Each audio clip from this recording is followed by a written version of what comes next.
Hey, thanks for tuning in. It is Hooking Up and Tracking Down 1130 The Tiger. I love the fact that you remember that old Wide World of Sports thing he was doing there a second ago. The thriller. Back memories? We are the agony of defeat. That's us. That's this show. For the next 2 hours, we're going to prove to you that that people don't tune in to a NASCAR race to watch cars go round and around and around. You can be a loser and listen to this show. There's 3 losers. You can be a loser and beat a host. There you go.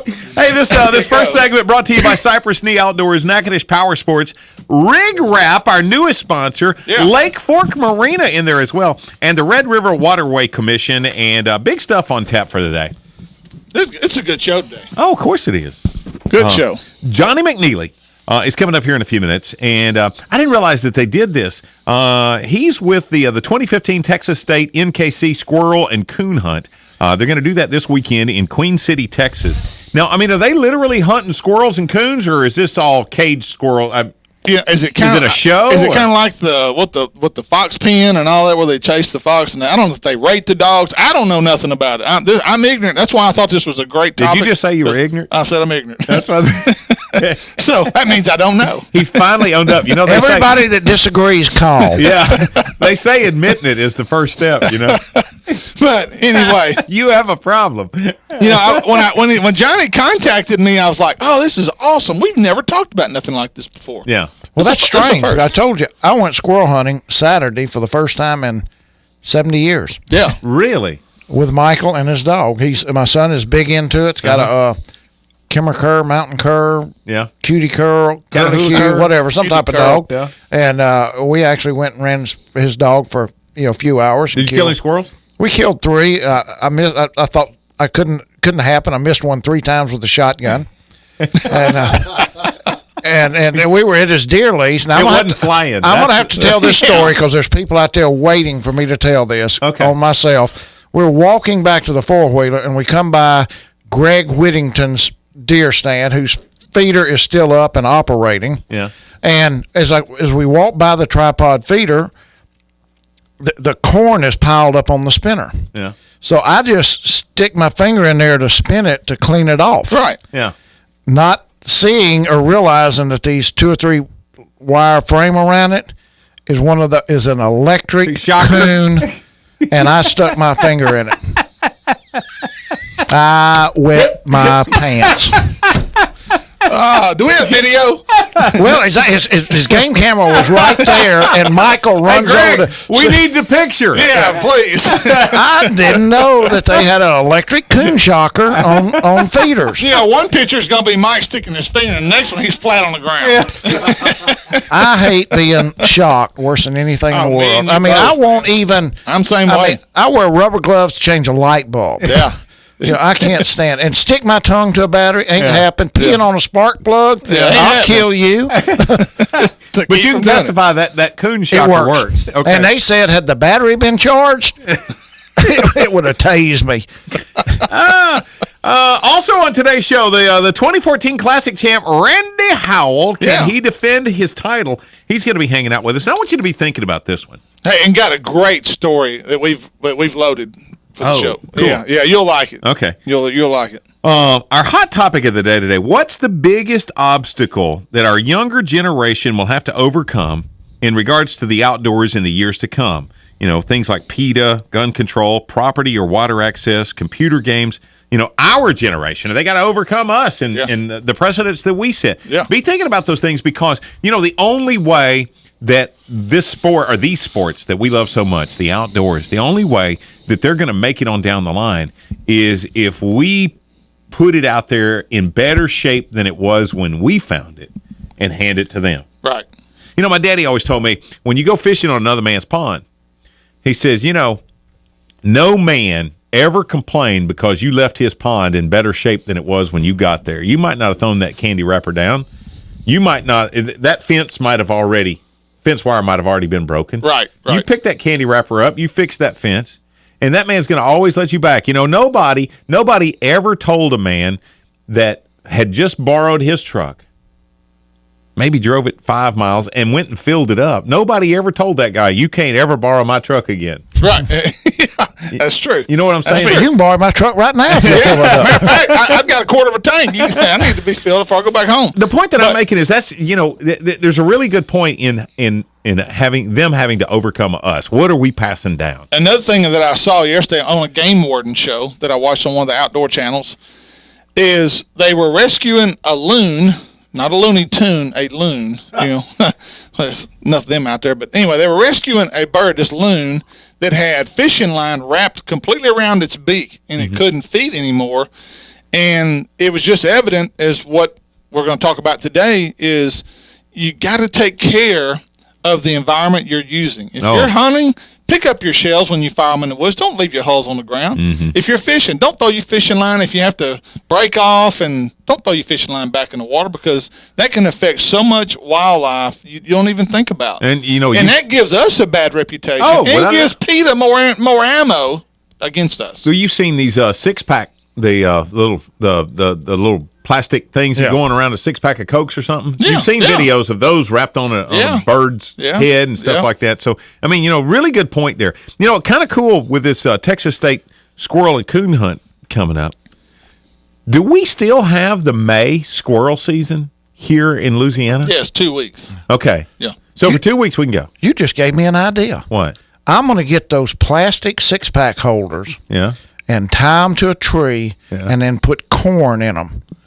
And when animals stick their head through it and get squirrels and stuff, they can catch them. Yeah. Yeah. They used to do that with sycamore logs. Did you know Matter of fact, I'm going to do it on Bistineau and bait cormorants. There you go. Now you got. Now I'm in with you. Sycamore log. Now, wait a minute. I got to hear this. A sycamore log. Yeah, sycamore log. My grandpa took me. We went coon hunting one day, and in Sulphur Bottom. And what happens is you take 2 nails. You find a sycamore log that's laying on the ground in the woods. You take 2 nails and you drive them in through. There's a hole, like a old woodpecker hole or squirrel hole or whatever, and you drop a piece of metal in the bottom of that hole, and you drive your 2 nails on the outside of that log into the hole. The raccoon will reach in trying to grab. When he walks that sycamore log, he'll grab that piece of metal and make a fist. And won't turn loose. And he won't let go, and the nails keep him hung up in there. Yeah. And you come along and you shoot him, So this really worked. Oh, yeah, it worked. You saw it. Yeah. Oh, yeah. My grandfather took me with him. I mean, you did this. Oh, yes, okay. yes. Isn't it? It's cool. I thought, now that's pretty. I felt sorry for the coon, but well, he was going to get killed either way. Well, yeah, either way. But I don't know if y'all knew that or not, but that does work. Coon won't let I've go heard of about it. the jar. You drop a marble down in the bottom of the jar. Same thing would work. Some kids will do that at a candy machine when the candy bar falls. They'll stick their hand in there and get it. And can't get out. As a fireman, did you ever have to go on a rescue where you had kids with their hands stuck up a gumball machine or something like that? Or the crane deal where they got the stuffed animals and kids climb up in those? You ever had to climb up? No, I don't think I did. My brother, when Bell's was just Bell's back in the day. Bell Laterman. Yeah, they department store. They had a gumball machine there, and my brother stuck his finger in there and couldn't get it out, and they had to call the fire department. And I mean, they had to break the gumball machine, and there he is. He's probably 6 or 7 years old. His finger stuck in the gumball machine. That's pretty good. Also on today's show, this is going to be kind of cool. University of Louisiana Monroe anglers Tyler Craig and Brian Eaton just off their record-setting catch at Sam Rayburn. Now, if you're not familiar with what's going on at ULM, they've got an angler who is about to, here in the next couple of weeks, make his debut at the Bassmasters Classic. And for the life of me, I cannot remember that young man's name, but we recently had him on the show. Brett Pruitt is going to be at the Bassmasters Classic. He qualified through the collegiate ranks. And now we've got Tyler Craig and Brian Eaton from ULM with a record-setting catch there at Sam Rayburn. So evidently there is a little water at Rayburn. There's a lot of water at Rayburn. And the fish are biting. Yeah. Well, you said this kid's name was Craig, and it made me think of your brother-in-law, Mike Craig. Yeah. Judge. Yeah. He entered the boss tournament with J.P. Kimbrough. Okay. And they marked down entering as newcomers, which means you've never fished one of the boss tournaments before. Yeah. And both of them have. Yeah. So I send Mike a text, and I said, hey, y'all signed up as newcomers. Both of you have entered the boss in the past, so you're not eligible. Just letting you know. And he texts back, sorry for the oversight. Must have been that complicated entry form you have. Oh, cutting on the entry So form, I said, I'm sorry. I thought a man with 6 different degrees could figure this out. Tell him to go get an attorney. Just picking on Mike Craig. Judge, go get you an attorney. Hope I don't wind up in front of him. Yeah, just don't hang out in Bossier or Webster Parish much for a little bit. Exactly. Okay, Johnny Guy's going to be back on the show again this week. Starting this week, Johnny's going to be on for a while every week. And he's got a special discount for the month of February. You want to head over to Lake Fork. You want to catch some big fish. Now, I got to own up. I went to Lake Fork last weekend with my cousins. Oh, did you? I went over. Out with Johnny? No, we did not go with Johnny.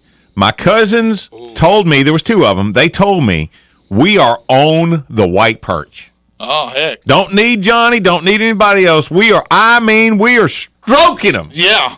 You just got to know this you is got going. to come over here, bring your knife, bring a Yeti. Yeah. Make sure you're loaded up, because when you come home, you will not have to catch another white perch the rest of this year. I mean, they are jumping in the boat. Yeah. In 2 days. We caught 3. That'll learn you, darn you. Yeah, that's 3. right. Yeah, Johnny put the hex on you. Yeah, Johnny, I won't ever make that mistake again, brother. We caught 3. 3. And I didn't even catch one of the 3. Hey, you should know better. You know, they always bit good yesterday before you got there. Last time you and I went to Fork, what happened? We smoked them. We smoked them. Yeah. My cousins say, hey, boy, we're killing them. All you got to do is come over here and just tie one on. And I mean, it is on. That was your cousin Daryl and the other brother Daryl? Yeah, that's them. And so I head over there, and obviously Saturday morning we're out bright and early, and I mean, we're ready to go. And 3. That was it. Johnny said thumping is kicking their tail right now. I can believe that. He said, we are thumping them. I'd like literally thumping them. Okay, remember that hot topic of the day. I want you to be thinking about that. Yeah. The biggest obstacle to our younger generation, what's it going to be for them in the outdoors in the years to come? Is it going to be PETA, gun control, property or water access, computer games, or our generation? Be considering that. You know what? I think, honestly, since we've had a change in the regime of the Senate and the House, I'm thinking, honestly, that gun control is going to be reined back in. But I just got my new membership in from the NRA 2 days ago. They were, doing a membership drive. And, I don't tell anybody how to spend your money or how to do something along those lines. Whether you agree with the principles of the NRA or not, I still think that you should, if you want to protect your rights as a gun owner, that you should indeed consider the membership because of the lobbying and everything that they provide for. I'm endorsing it for the simple reason that I don't want to ever have a day where I can't legally own my firearm, to legal, to shoot game and protect myself as a citizen of the United States of America. I just renewed Monday for the next 3 years. Okay. NRA. That's what I generally do. I did 3 years. So yours came in this week too? Yeah. Okay. Yeah, I got mine. When the pamphlet comes in, I mean, just consider that, and consider the fact that you might have never. There might be a lot of it that you don't agree with. You don't think that so and so needs to have an fully automatic weapon. You know what? Still join for the simple reason that as they fight those battles, they're fighting for your right to be able to legally own a firearm. Well, and usually with these people, there's a process to their madness. Oh. Is they start with automatic weapons. They shoot for the moon. Yeah, then they're going to come get Mike's shotgun. Yeah. And they're going to come get, my 22. Right. They're going to come get your 30-06. Yep. One at a time, they're going to slowly just try to take everything away. They're going to start We'll just tell them the same thing Clint Eastwood told Michael Moore. Make my day? No. Oh. You didn't see that? He said, knock on my door. He said, come to my house with a camera, and I will kill you. Yes, he did. That's point blank there. Yeah, and he said it on stage. There's no read between the lines there. Hook it up and track it down. 11:30, the Tiger. He was looking for the place called Lee Ho. Toledo Fiberglass specializes in fiberglass restoration, offering fiberglass repair on all major brands of ski and bass boats. Al Drew and his staff will get you back on the water where you belong. Everything from metal flake scratches to recarpeting, Toledo Fiberglass can fix it. It's also home of the Gorilla Hull and the headquarters of the Minn Kota Talon Shallow Water Anchor System. So the next time you need fiberglass repairs or restoration, go see Toledo Fiberglass just off the Texas Highway or call 800-554-5452. Welcome to the Natchitoches Shooting Range, where you can participate in many exciting activities, such as traps, skeet, 5-stand, sporting clays, cowboy action shoots, and many others. Individual memberships and family memberships are available, but the public is welcome. Come enjoy yourself at the Natchitoches Shooting Range on Tawson Island Road, just before the Grand Ecour Bridge. This segment presented by Bayou Outdoor Supercenter, Mustang Survival, Daiwa Rods and Reels, and BioBore Fuel Treatment, fighting the harmful effects of ethanol in your engine.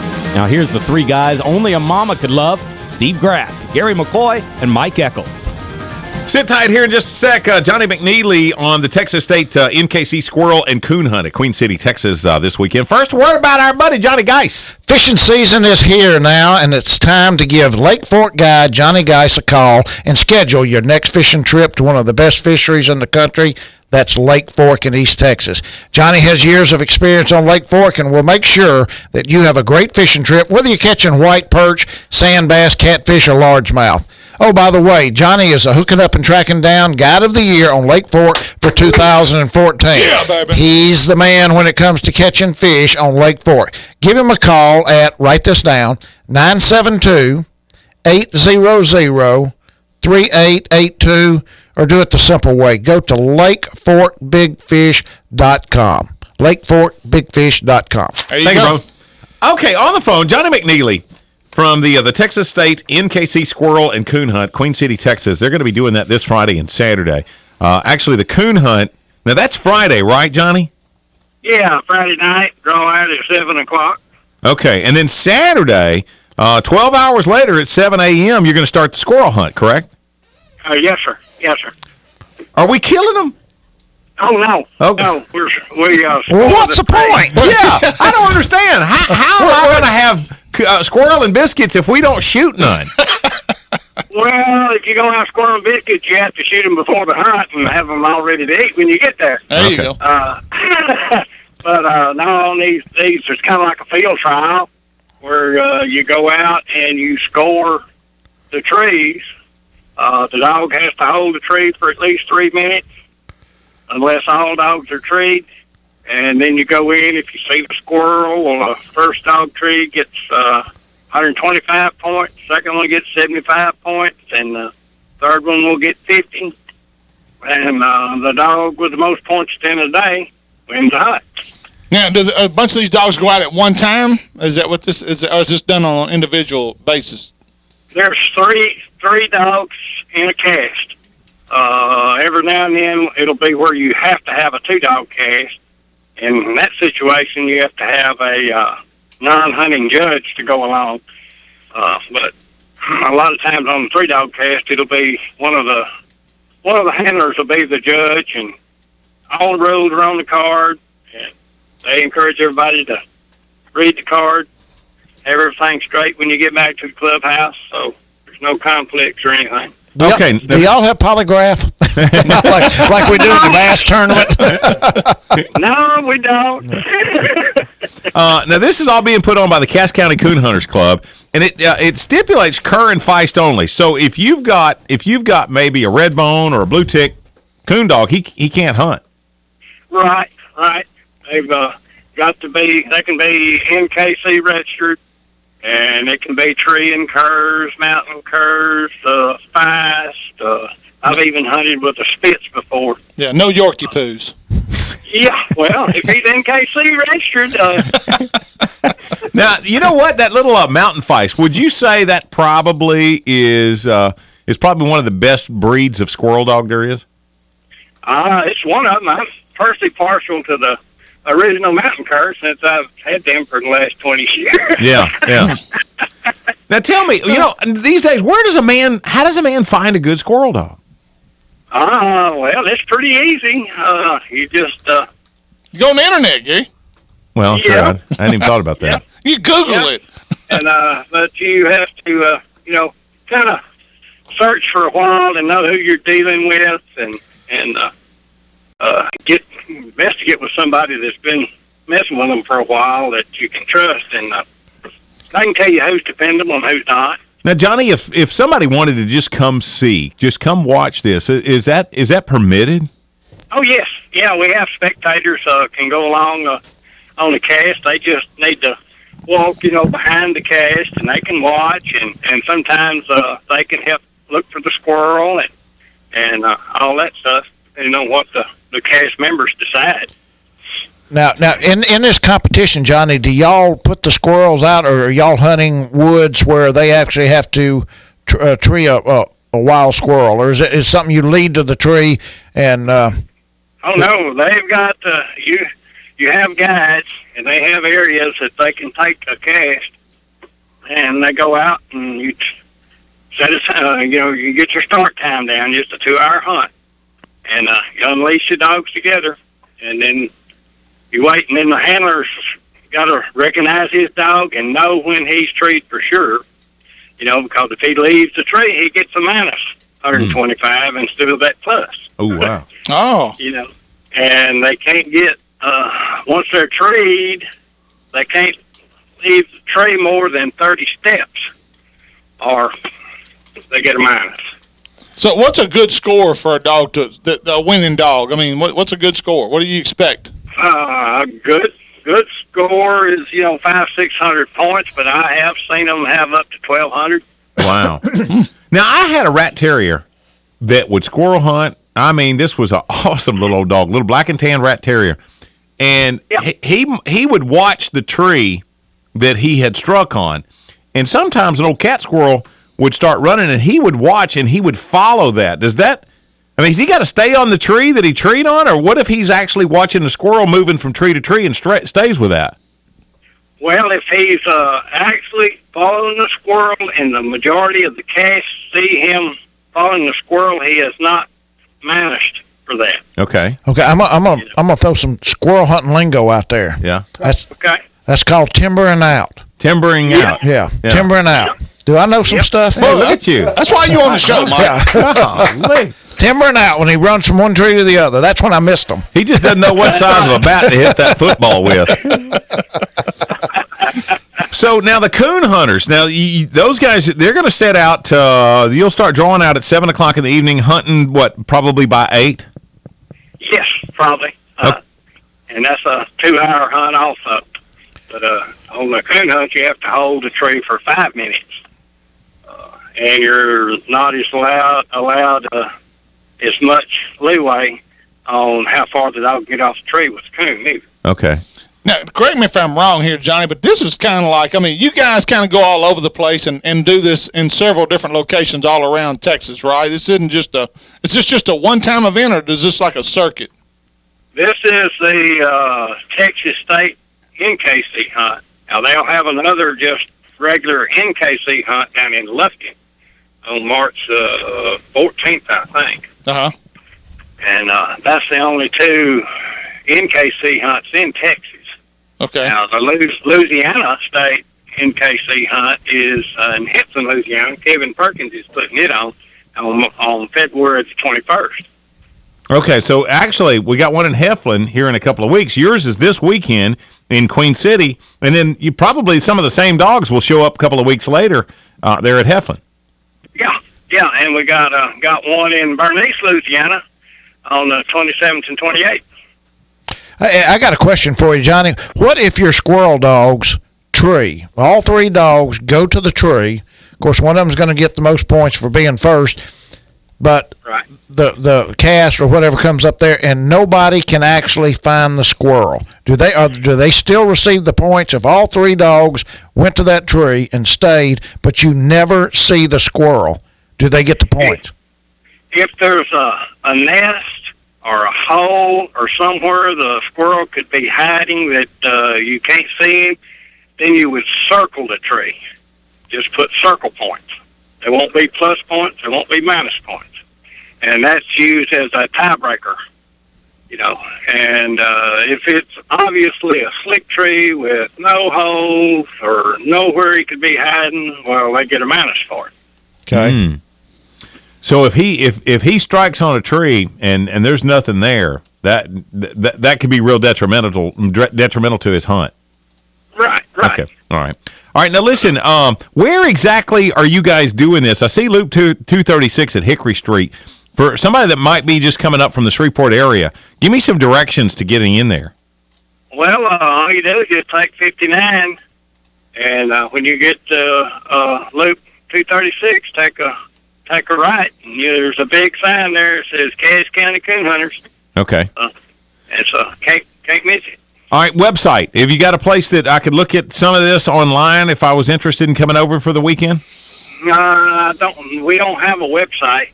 Yeah, I just tried looking that up, and I came up with National Kennel Club when I typed in NKC squirrel and coon hunt, and it just gave me to this dog page here. They have even a national. You even have Dog of the Year. Is that right? Same thing with. Yeah.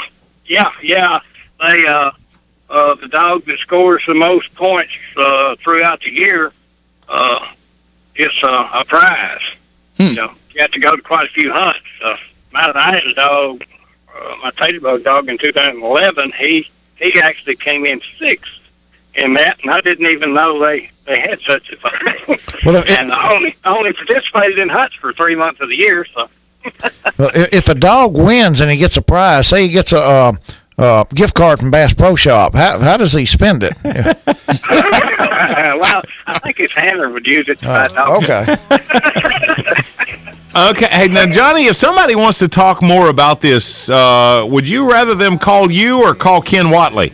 It doesn't matter. Either one. They can call me or Ken Watley. All right. Give us Johnny McNeely's phone number. So if you're possibly interested, you got a coon dog or a squirrel dog, cur and feist, and you'd like to hunt in this NKC hunt this Friday and Saturday, Johnny McNeely's number is 903-930-7923. One more time. 903-930-7923. Okay. Or you can call Ken Watley at 903-826-5036. Ken Watley also, 903-826-5036. Hey, Johnny, thank you, man. We appreciate you being with us today. This was a great topic for us. And, hey, next year, make sure any event coming up, make sure you let us know what's going on, and we'll make sure to give you guys some good airtime. And when y'all start shooting them, when y'all, let me know. No, when you start cooking them. Once they're cleaned. Yeah, that's what we want to go. Okay, good deal. Thank you, Johnny. Yes, sir. All right. Hey, stay close. We're going to talk with 2014 Bassmaster Classic champ Randy Howell defending his title this year. That's next. Hooking up and tracking down. 11:30, The Tiger.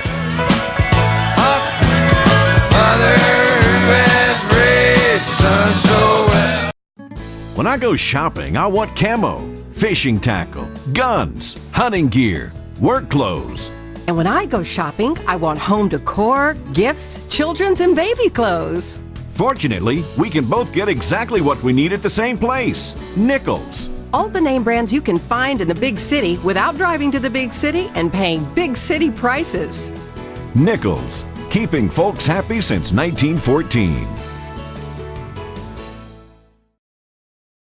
Don't drive to Shreveport or Alexandria to purchase your hunting and fishing supplies. Cypress Knee Outdoors is Natchitoches hunting and fishing supply headquarters. Top name fishing brands Zoom, Sandtone, Strike King, and Bandit. Hunting supplies like scent blockers, deer attractants, duck calls, and deer stands. Need ammo? They got it. They also have a great supply of outdoor decor to decorate your camp. So make that short drive to Cypress Knee Outdoors, located at 3J's Four-Way, approximately 8 miles south of Natchitoches on Highway 1. You're listening to the Hooking Up and Tracking Down show on 1130 The Tiger, presented by Nichols Department Stores, Toledo Fiberglass, Haydell Game Calls, and J&J Exterminating, the bug-killing professionals. Speaking of bugs, here's Mosquito McCoy, Waterbug Eccles, and Grasshopper Graff. Hey, thanks for hanging out with us this morning. I'm Gary McCoy. In the dead center of your radio, the Ranger Pro Staffer, Steve Graff, and over there in the little special corner we've got for him, it's the Mud Hen, Mike Eccles. Thank you. And here in a minute, we're going to visit with Randy Howell, and see if possibly he can successfully defend his 2014 Bassmaster Classic Championship this year.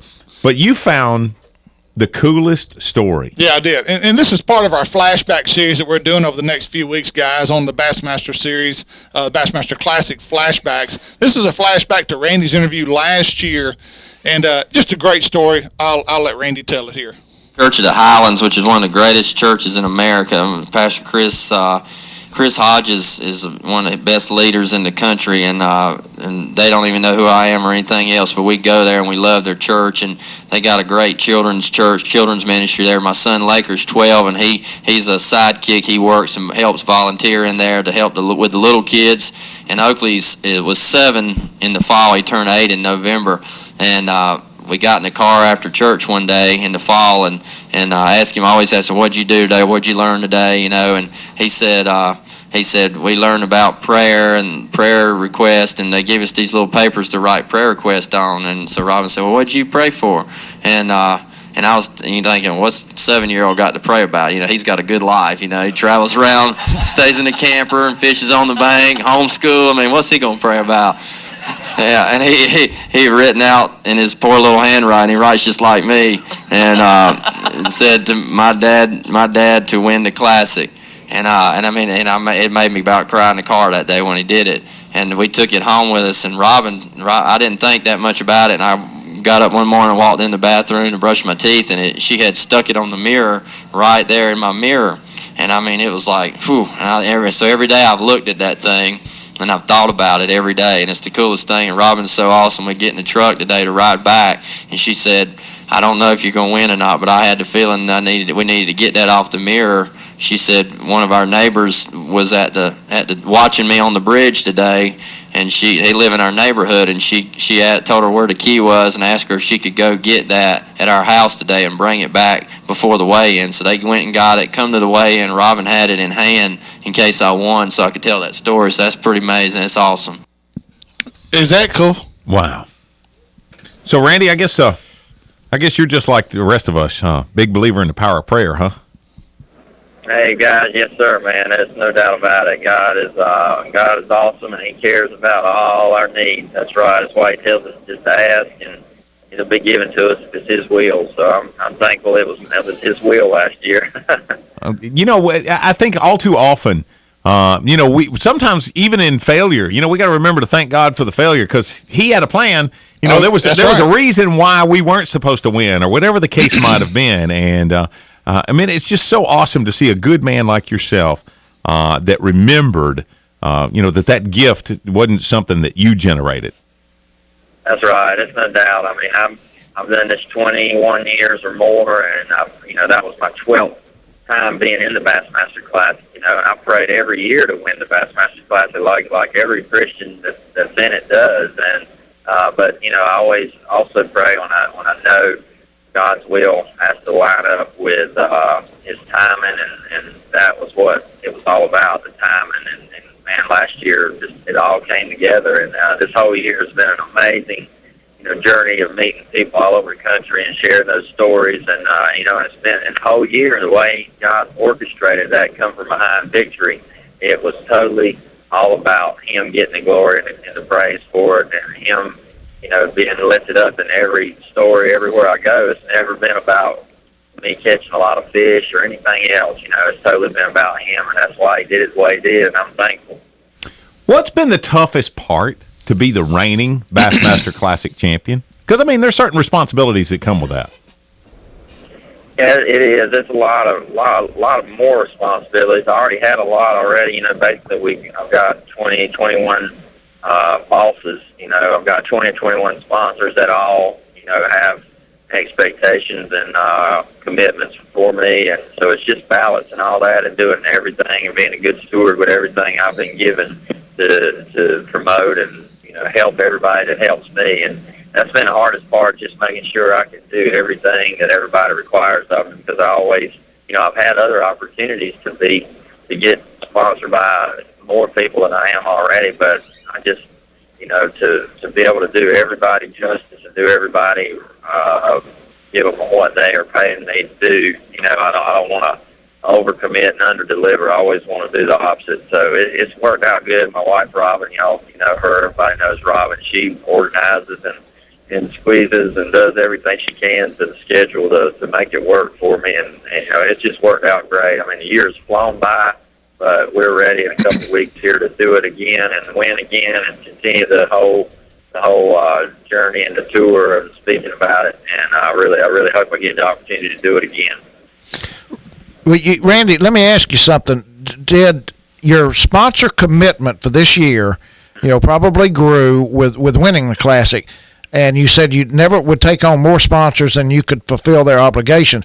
Has that commitment this year kind of dug into your fishing time? A lot of times you hear that somebody has a big win, and the next year they not, and they say that I just had so much to do this year because of sponsors that I was not able to fish as much or concentrate as much. Have you felt like it's maybe dug into your fishing time?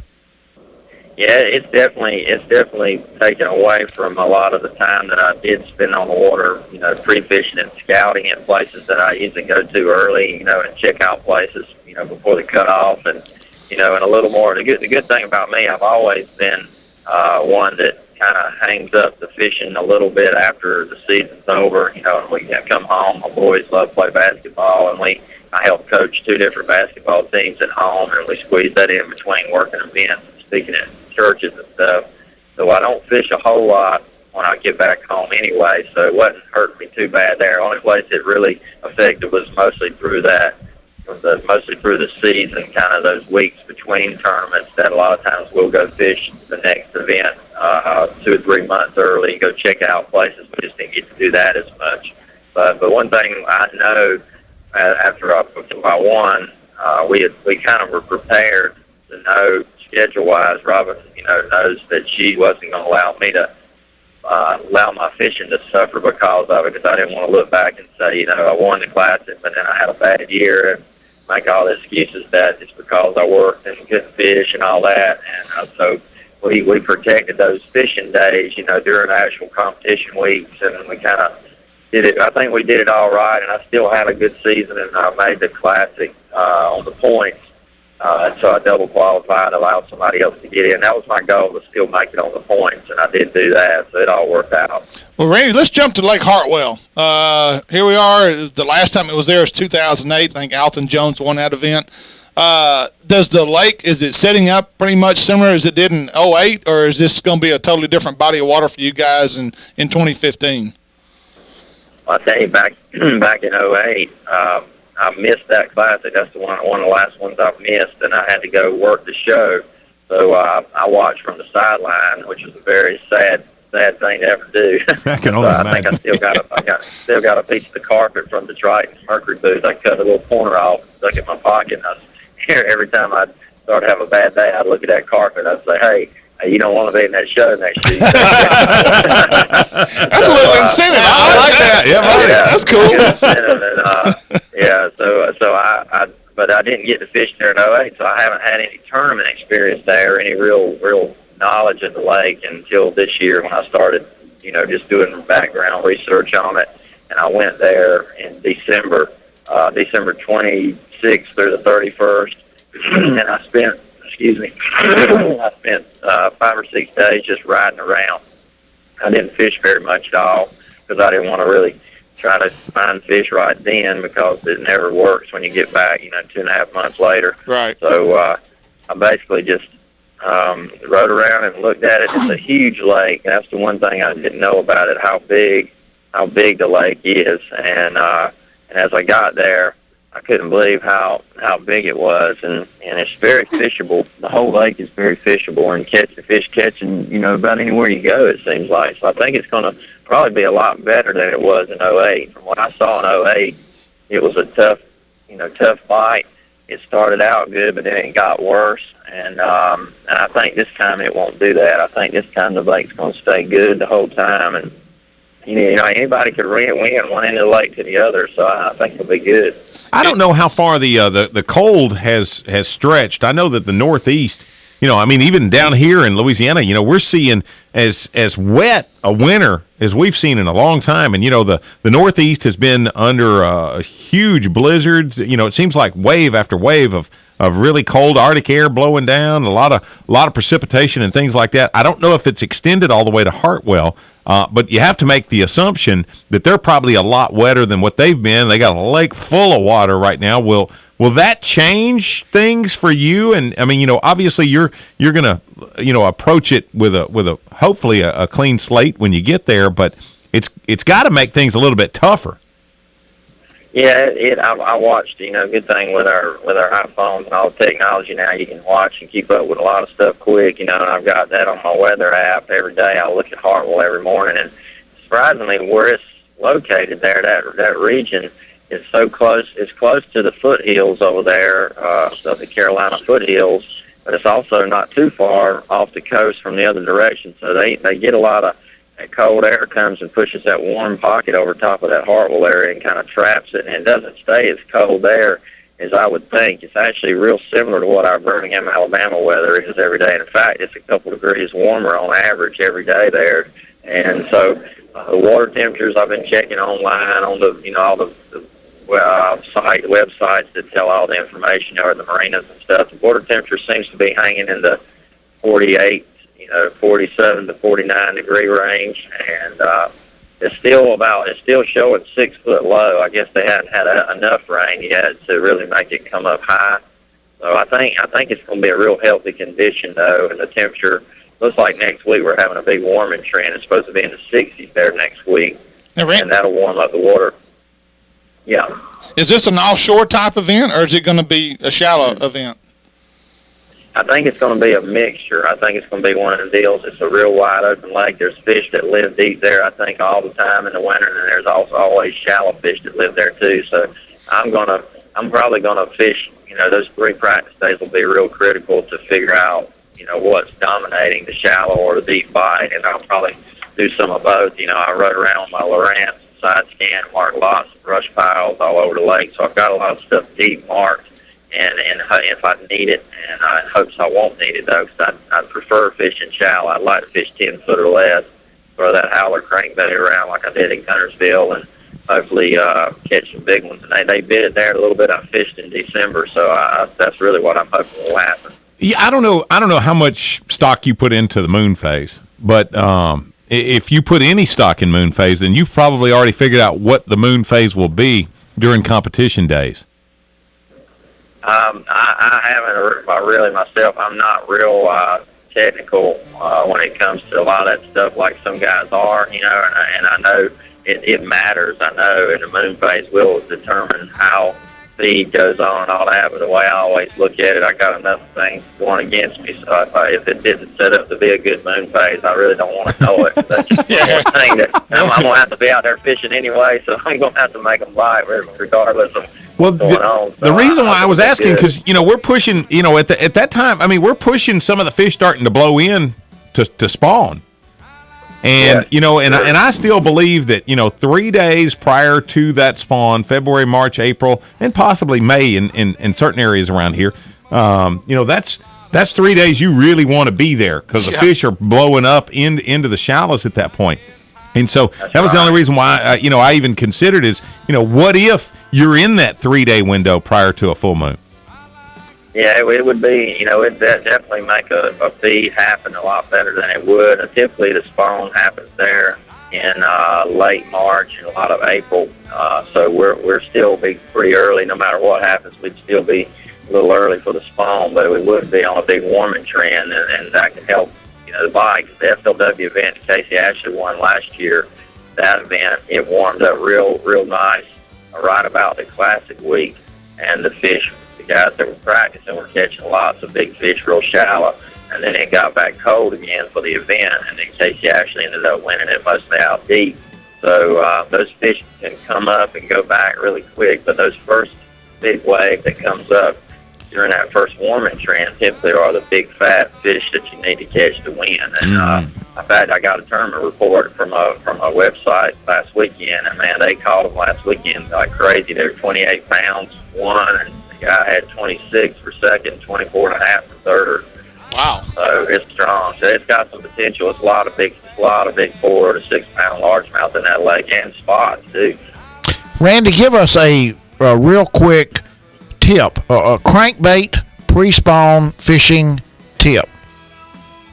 Well, my favorite, that bait that I helped do for Livingston last year is called the Howler now, and the Howler Dream Master Classic. It's a 7 to 9 foot medium diving crankbait. It's just a really good all-around bait. It pushes a lot of water, has a big wide wobble, a lot of vibration, and plus that electronic bait fish sound, and it's just a great all-around bait. And that crawfish color, the Gunnersville crawl color, works well on about any lake I've ever been to. January, February, March, April, those pre-spawn months, that's when the crawfish, the orange and red color is really dominant. So that's my deal. Look for rock, places that is warming up fast with the sun on those north side shorelines, and just go chunking and whining, and you'll catch the fish. Okay. Randy, thank you, man. Good luck, brother. And you know what? And thank you for representing us Christians in the light you have for the. I appreciate that, man. I'm glad to have the opportunity and the platform. So y'all pray it'll keep going for me. We're ready to do it again. You put a lot of pressure on your daughter because now sons. No, and a daughter. Okay. I thought you had 2 kids. He does. I had 2 boys. Okay. 2 boys. Okay. You put pressure on the other son. Okay, the other kid, you got because now he's got to do a prayer request that Daddy win again. Yeah. So he's under the gun. He believes too, man. That's right. We got to have a childlike faith, the Bible says. There you go. That's why he taught me a lot about that last year, to have a childlike faith. Yeah, a lot of proof. Yep, a lot of truth in that. Thank you, Randy Howell. Good luck, brother. The defending Bassmaster Classic champion. They're headed to Hartwell, and boy, would it be? Has anybody ever done it back-to-back classics? Nah, I don't think so. No. Van Dam. And Clun, they both done it. Yeah, Van Dam and Clun. Clun did. I know. Oh, that's right. That's right. Rick did. Well, you be number 3. Yeah. You be number 3, brother. We're going to do it the biggest, too. Let's do it that way. All right. There you go.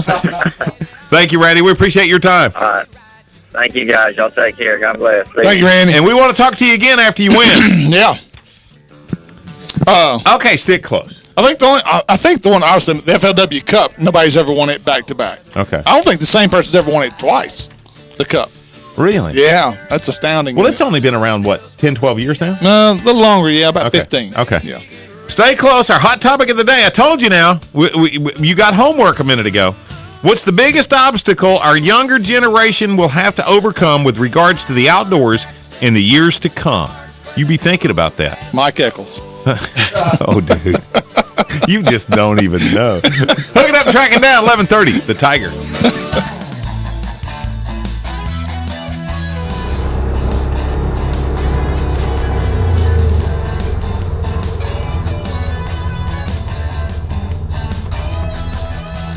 Hello, everybody. Ranger Pro Staffer Steve Graff with the Hooking Up and Tracking Down show. Folks, there's nothing I love more than my Rhino. I've had 3-wheelers, I've had 4-wheelers, but if you want the best of the best, you need to get you a Rhino 700 from Honda Yamaha Village right here in Natchitoches. My Rhino does more than take me to and from the deer stand. It is a great utility vehicle around your house. You can use it for all kinds of stuff, including yard work. I've got it loaded down right here. But one of the best features of the Rhino, it's got a dump bed right in the back of it. So go see the guys at Honda Yamaha Village of Natchitoches, Chip, Layton, and the gang over there, and let them show you the new Yamaha 700 series from Honda Yamaha Village right here in Natchitoches. Natchitoches, Louisiana is known for its rich history, and when you talk car buying, Natchitoches Ford has the distinction of selling the very first Ford automobiles in Louisiana. That means they have been satisfying customers for a long time. Friendly people who will make sure you have a great car buying experience. Their no high pressure and hassle-free sales staff will do their best to offer you the best service possible when buying that new car or truck. Family owned and operated, Calvin Braxton Sr. and Jr. want to invite you to stop by and see the guys who started it all in Louisiana car buying at Natchitoches Ford Lincoln, just off the Highway 1 bypass in Natchitoches, or call them at 318-352-3677.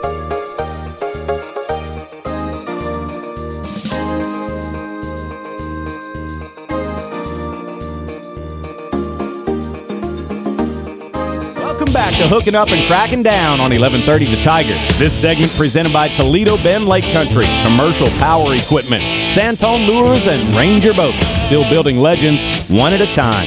Once again, here's Gary, Steve, and Mike. Thanks for hanging out with us, and thanks again to Randy Howell, Bassmaster Classic champ from 2014. Hit the Hartwell. What does that start? The 20th? I think 20th? 20th, 21st, 22nd, somewhere in there. Okay. Later this month, obviously, we will keep you posted on our Facebook page. You know, Steve does a really good job of giving you some real-time reports on our Facebook page. We'll try to get links for you up on our website, which is HUTD. That's hookuptrackdown.net. Our Facebook page, obviously, Hooking Up and Tracking Down. And good luck to him. I mean, you know, what a nice guy. And you know, when he doesn't take any of the credit himself. No, he's very humble guy. It's really hard to find people like that. Yeah, I mean, he's one of the good guys of the sport, and we need more people like him, and kind of keep the guys that want to fight in locks, you know, keep them separated. What a great segue. Biggest obstacle our younger generation will have to overcome with regards to the outdoors in the years to come. Guys like Randy Howell make it easier for them. You know, when you put a good light on our sport, everybody wants to support a winner. You know what I'm saying? Oh, yeah. You know, you talk about bandwagon people all the time, whether it be the Cowboys or the Saints or it be Randy Howell. When that winner is in a position to do good for a sport like this, you know, do they really capitalize for the sport? You know, for God in this case? Right. Or do they try to do it for themselves? Personal gain. Yeah. And I think we see way too much of that, you know, especially in the NFL these days. Good night, man. Oh, dude, it's a me now world, dude. Well, especially whether it's pro athletics. I mean, that's why I don't watch NBA anymore. That's a me game now. Yeah, it's about me versus you, not our team versus their team. It's me versus you now, one on one. That's the reason I don't watch it either. Well, we knew Mike's. Well, we know Mike's opinion. Let's go through, and because there are so many obstacles in regards to our youth, you know, and the outdoors these days. Let's go through. There's a lot of directions we can go with this. PETA. Do you think PETA is going to play any more of a role in providing higher obstacles for us to jump than what they have before? I think PETA's the silent killer. They're the ones that are slowly working their way into different areas of our country when it comes to water access, what's probably going to end up being public land opportunities. I think they're going to slowly be the person behind the scenes, or the group behind the scenes, eliminating those opportunities for us, Mike? As outdoorsmen. What do you think about PETA? People eating tender animals? Yeah, those guys. I like that, tender animals. Yeah. You're right. They're not going away, and they're growing. Mm-mm. What about gun control? What do you think on that? Shoot them. Well, let's face it. What's our biggest obstacle here, guys? These are two liberal organizations. Yeah. What kind of country are we in today? A liberal country. We're not conservative anymore. We're outnumbered now. You got to understand something. When it comes to PETA and it comes to gun control, now this is just an old redneck born and raised in Blanchard, living in Halton, Louisiana. This is just my redneck opinion, but I'm going to tell you, the day's going to come when somebody's going to say, we should have listened to that old fat boy because he was right. There's more to PETA and gun control than just the liberal side. There are organizations out there, and I'm going to call them by name, whether it be ISIS or it be some of these radical guys from the Middle East. It aids their agenda to have us weaponless, to have us disarmed. Absolutely. Why in the world wouldn't they support PETA or wouldn't they support a liberal agenda to have you stripped of your rights to bear arms? And one of the biggest problems is it's not so much the people against killing animals or the people against gun. It's a vast majority of people that don't have an opinion. So when forced to vote or something, it's like, I'm going to go the easy way. Sure. I don't care that you hunt. Yeah. But if I've got to vote, I'm going to vote that you can't hunt. Right. Yeah. You know, because that's easier. Sure. So you got a little bit group over here and a little group over here, and you got a great group in the middle. When they have to decide and vote on something, they're going to take the easy way out. And so they're going to go with the... You paint a target on you when you come out and say things like, I support gun ownership. I support the NRA, you know, I support that. But I think the biggest obstacle we have to overcome as outdoorsmen is the people that live in the city that don't hunt or fish. And don't know and anything when these about things come up for vote, Yeah. and they don't know which way and what is. That's the point I was just trying to make. Exactly. That's right. They don't do it. They don't know, so they're going to lean towards the liberal side. Just because they don't know. Yes. Okay. It's hard. We got to educate people. You've listed a couple of other points here. Computer games. Yeah. How big of an issue is that? The kids are not in the woods, and they're not on the water. But you know how many hunting shows do you see right now where Michael Waddell's sitting there on a deer stand playing a game, playing Candy Crush, or whatever? Yeah. And by the way, don't ever send me that mess. I don't do Candy Crush. Okay. Well, what about our generation? How do we get in the way of the next generation? By not doing our diligence, our due process of making sure we step up and speak out on behalf of all outdoors. I think that's what we have to do. Mm-hmm. If we just sit back and let these things go by the wayside and, we're not going to challenge that, we're not going to challenge that deal there, we'll let it go. Well, as you let things go, all of a sudden now it's built up to the point where there's no turning back. And what happens? Well, our next generation. Public land. I can see public land down the road being... All it's going to take, guys, y'all know this, is one lawsuit from one hunter on public land where he sues the government for whatever reason, and they say, well, I tell you what, let's just ban all hunting on public property. There you go. Yeah, let's go to the extreme instead of just not paying that guy. Exactly. Yeah. But keep talking. I just totally lost. I'm going to tell you that it is our generation. Yeah. You're right. And I'm gonna throw myself under the bus. Okay. I'm as guilty as anybody. 20 years ago, when I should have been spending more time with my kid's son fishing for the fun of it, I was so into trying to be a good tournament angler that I didn't do what I should have as a father for him. Right. Yeah, I didn't spend as much time with him getting him to fish for fun. I put so much pressure on him and myself that now he doesn't fish. So you don't think he got the foundation he needs? No, absolutely not, because right. I thought tournament fishing was more important than fun fishing. Well, I'm going to tell you, I take it even a step further. It's greed. Greed is, in our generation, is going to be the biggest part. Have you priced a bass boat lately? Yeah. If you hadn't, now, I want you for sticker shock. I want you to consider this. Not only are we hitting there, but you just brought up, public ground. Yeah. Greed to sue over the fact that in 99.9% of the time, if you got injured on public ground while you were hunting, it was probably your fault. Yeah. Oh, yeah. 99.9% of the time, you weren't adhering to whatever safety protocol you should have been taught when you were young or that you had to know when you got your hunter safety certification. You weren't adhering to that, and you were injured. Well, and another example, it would be a guy falls off a bluff, and he goes to go. There should have been a sign there that says danger. It wasn't posted. There was no sign warning me that I could fall off that bluff. Number one problem in the world is people not taking responsibility for their own action. Amen. Number one problem. Oh, yeah. And that's our generation. Yeah. And that's the point that I'm trying to preach the most, is that's what we're passing. That's the baton that we're passing. Because they want a handout. Sure. Everybody wants a handout. We talk about our kids. They want everything that we've had after 40 years of work, and they want everything. Well, guess what? If you pass them the baton of just being able to sue for it, you handed them the winning lottery ticket. Oh, yeah. Why in the world wouldn't they want to take that?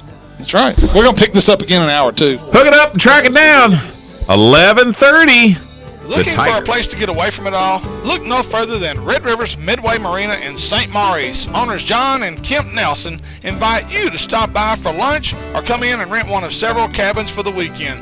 RV hookups, and a nice boat ramp that leads to some of the best skiing and fishing on Red River. Fully stocked bait and tackle store with gas pumps on and off the water. So book your next trip online, midwaymarinastmaurice.com, or call 318-646-0097. What better way to show you love your children than to make sure they are secured properly in child safety seats? Make it the law in your car. It might save your children's life.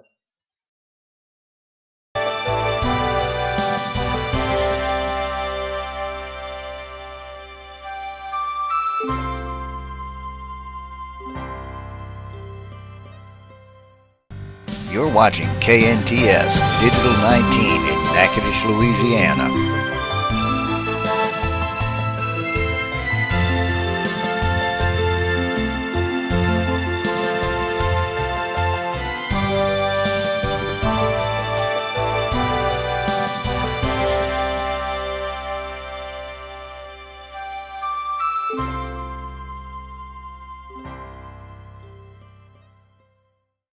too hot in the summer, too cold in the winter, and your heating and air conditioning system is burning holes in your paycheck, you need to call Luke at Guy Heating and Air.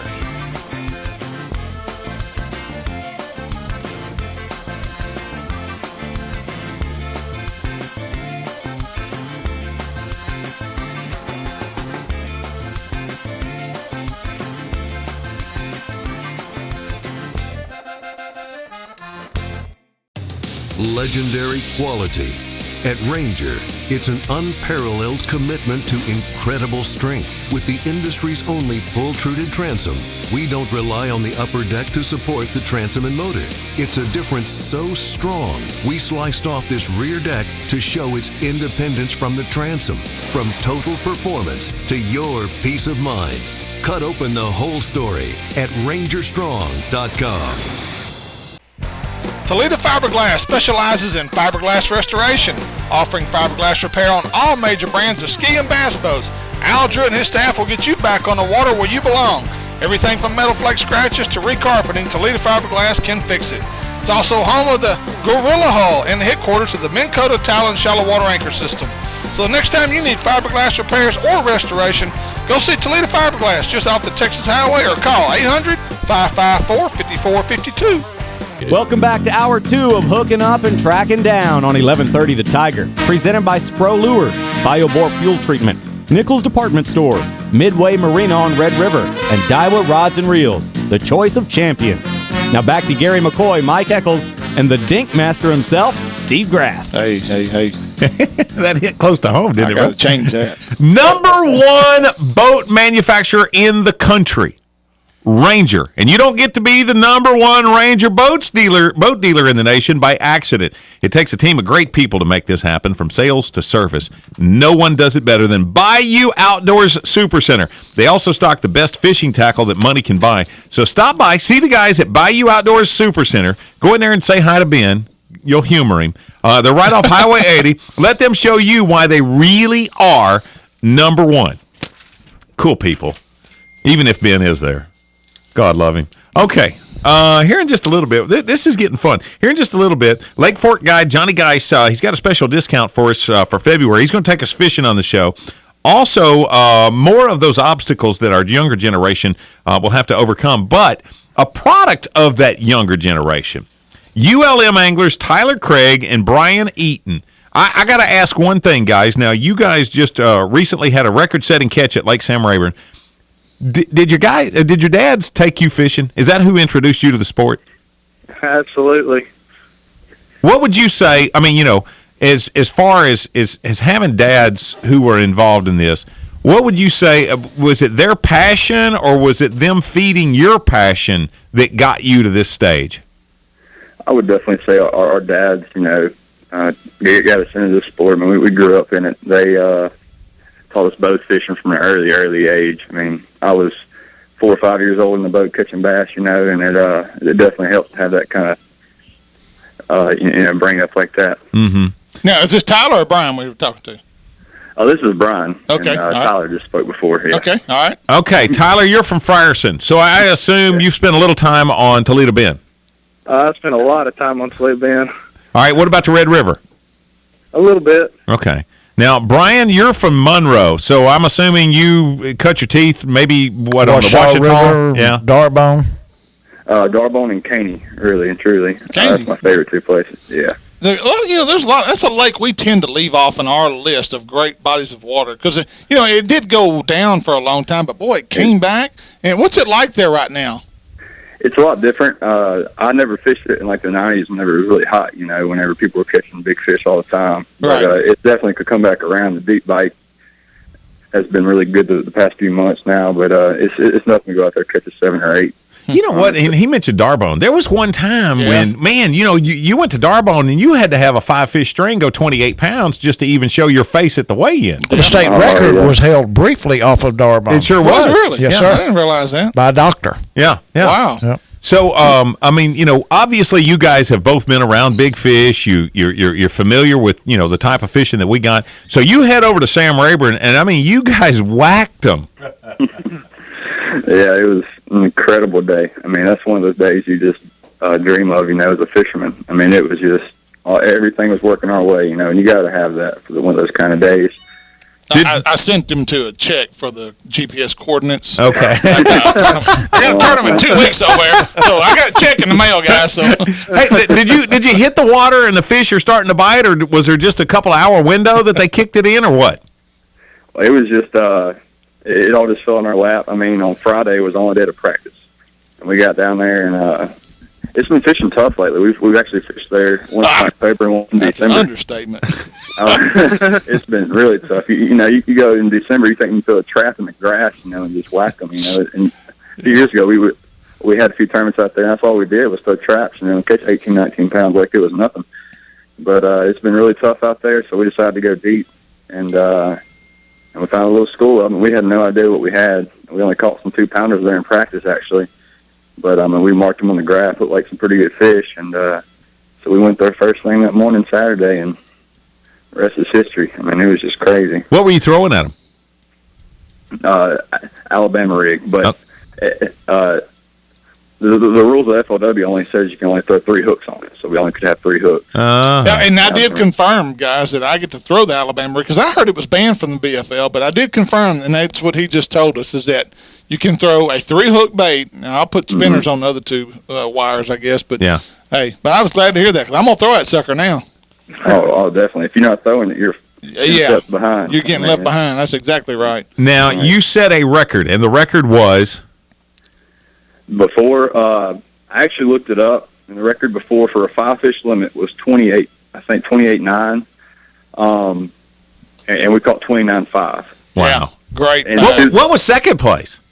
26.9, I think, or 26.8, and they were actually sitting 100 yards from us. Wow. Yeah, they were an eye shot. That's a team that went all day long thinking they had it won. Sure they did. Well, rightfully so. I think, according to Brian and Tyler, both of them knew about the hole that they were on, and they beat them to the hole they really wanted to start on. Isn't that right, guys? That's exactly right. I mean, first spot we marked fish at is where exactly their boat was sitting at, and we pulled up to it, and we're like, well, I guess we'll go around them. And we went around to our spot, and we ended up catching a 5 and a 6 there. And then about 11 o'clock or so, they went off their spot to go find some bigger fish. I don't know. And we pulled back up there, and then within like 15 minutes, we caught 2 6s and a 7. It's just a terrible day. Hey, you ain't right, boy. Did you tell the guys what happened? Because I'm sure that would irritate the heck out of them. Oh, I did. I was like, if y'all would have sat there all day, y'all would have had 35 pounds easy. They were not happy. But yeah, they're great guys, though. We like the Lamar guys. We hang out with them all the time. We go to tournaments. So, I mean, they were happy for us. How big of a field did y'all have for this particular tournament? It was the largest field in FLW history. It was actually 89 boats. Wow. That's great. Good turn for college series. Now, what about, ULM? I mean, you guys are just stroking it right now. They're on fire. Yeah. I mean, you've got ULM represented this year in the Bassmasters Classic. Here you guys are breaking records over on Sam Rayburn. I mean, if y'all were just to fish among yourselves, I mean, would that be like a dream tournament? I mean, just you've got that good a competition right there on your own staff? Oh, yeah, that's what makes us good is because we have little qualifiers within ourselves. And we just push each other hard. Like every fall, we have like 5 or 6 little qualifiers in these lakes around us on Caney and Darbone and the river and stuff. And we just push ourselves. The competition is just so high. I mean, we got great guys. We've had them for 4 or 5 years now. We just been so blessed with the talent we've had on the team. Now, guys, are y'all? Is this helping y'all recruit other anglers that are coming out of high school to y'all? Do y'all do any recruiting yourself?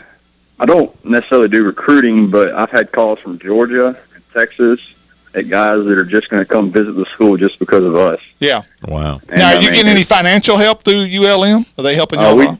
We just started getting a little help from the school this past year, but most of it comes from sponsors, outside companies and stuff. They give us a little money, to be on our jersey and stuff. Let me ask you this. Would you rather have full scholarship from ULM, or would you rather have the sponsor money? Great question. That is a great question. Sponsor money, because going to these tournaments and paying for the gas and the hotels, that takes a lot out of you. Yeah, it does. And I'd rather have that money because that helps goes a long ways. Well, let's help you help yourselves. Sponsors that you guys need to mention. Let's get them mentioned on the radio right now so that they know how much you appreciate what they're doing for you. Oh yeah, definitely. Stanley Jiggs, they're a new sponsor of ours. They've been a big help. We actually use their baits in the tournament. Rat L Trap, they're a new sponsor of ours. They're a big help. They get us a lot of money. Centric Credit Union, they've been with us for about 3 years now. Howard Kuhn, he's actually an alumni from the school. He gives us some financial help. Morris Marine, a local boat marine shop, they help us out with some money. And that's like our main ones. But we have a lot of people that give us like, a couple $100 here and there that goes a long way too. Right. You're sitting down and you're telling Dad, Tyler, I see that you're a pharmaceutical major. Yes, sir. And Brian, you're a nursing major. Now you're sitting down with Mom and Dad and you say, okay, look, I'm going to ULM, but I'm going to fish. And it's going to mean that, I'm going to need some more help from Mom and Dad. I'm going to need a little bit of gas money here. And Dad, I need you to keep paying the insurance on the boat. And I mean, there's, buy me a new Ranger. Sure.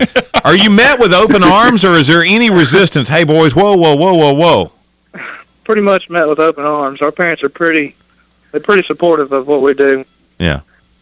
They're definitely our biggest sponsors. I mean, without them, I've had my dad come down to tournaments. In the middle of tournaments, our trolling motor broke, and he's come down there and bring us a new one, stuff like that. I mean, they're definitely our biggest sponsors. Now, even though you've declared majors, guys, and especially Brian, you're getting ready to go into the working world. What are any of you guys looking to go professional? Is that what you're trying to do, or is this just something you're falling back on with your majors, or what? Oh, that's definitely the main goal is to go pro. But I know it's tough, to make the leaps and everything like that. So, I mean, I'm definitely going to get, some kind of major that helps me out, financially, to get there. Right. Brian, both of you, do you feel like when you walk on campus, do people treat you like an athlete? Well. And I think they should. I mean. Oh yeah, I think they should too. I mean, we definitely. The girls should anyway. Yeah. Well, sure. I mean, y'all, the cheerleaders come to the weigh-ins, right? Exactly. Dance line. I mean, we had a tournament here. I think in April, and actually came out here when Brett, did his good thing going to Classic and everything. But yeah, I mean, we're not treated like football players and stuff. But I mean, I think after this publicity with this, this tournament win like this, I think it's definitely helped out. I went the other day on campus and had like 3 or 4 people congratulate me that I've never really met before. So it's definitely been nice. Well, good. Congratulations. Yeah. At least you're being recognized. That's good.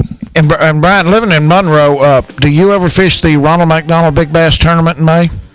I actually haven't fished it the past couple of years. I used to fish it when I was little, but with college fishing, it's tough, the timing on the tournaments and stuff.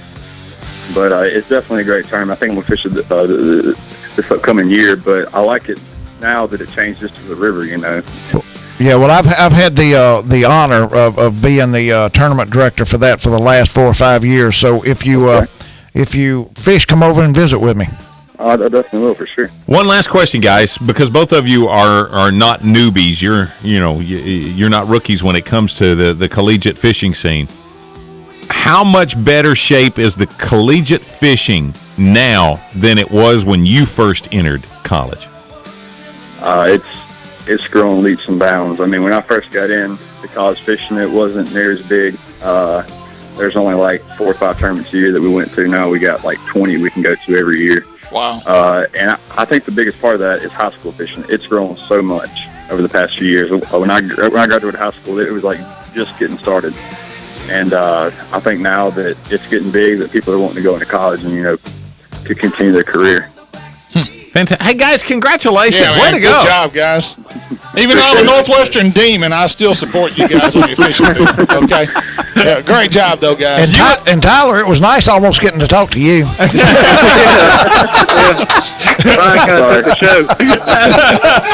guys doing a great job. Congratulations. And we'll talk to y'all. Y'all keep in touch with us, too, now. All right. We will. Spread the word about our show, too. Hey, let us toot your horn every chance you get. I mean, when any of you guys do good, you make sure you let us know so we can get you on, okay? There you go. We need all the help we can get. Amen, guys. Everything. All right, guys. ULM Anglers, Tyler Craig, Brian Eaton, record-setting catch. I don't know that they actually said what they caught.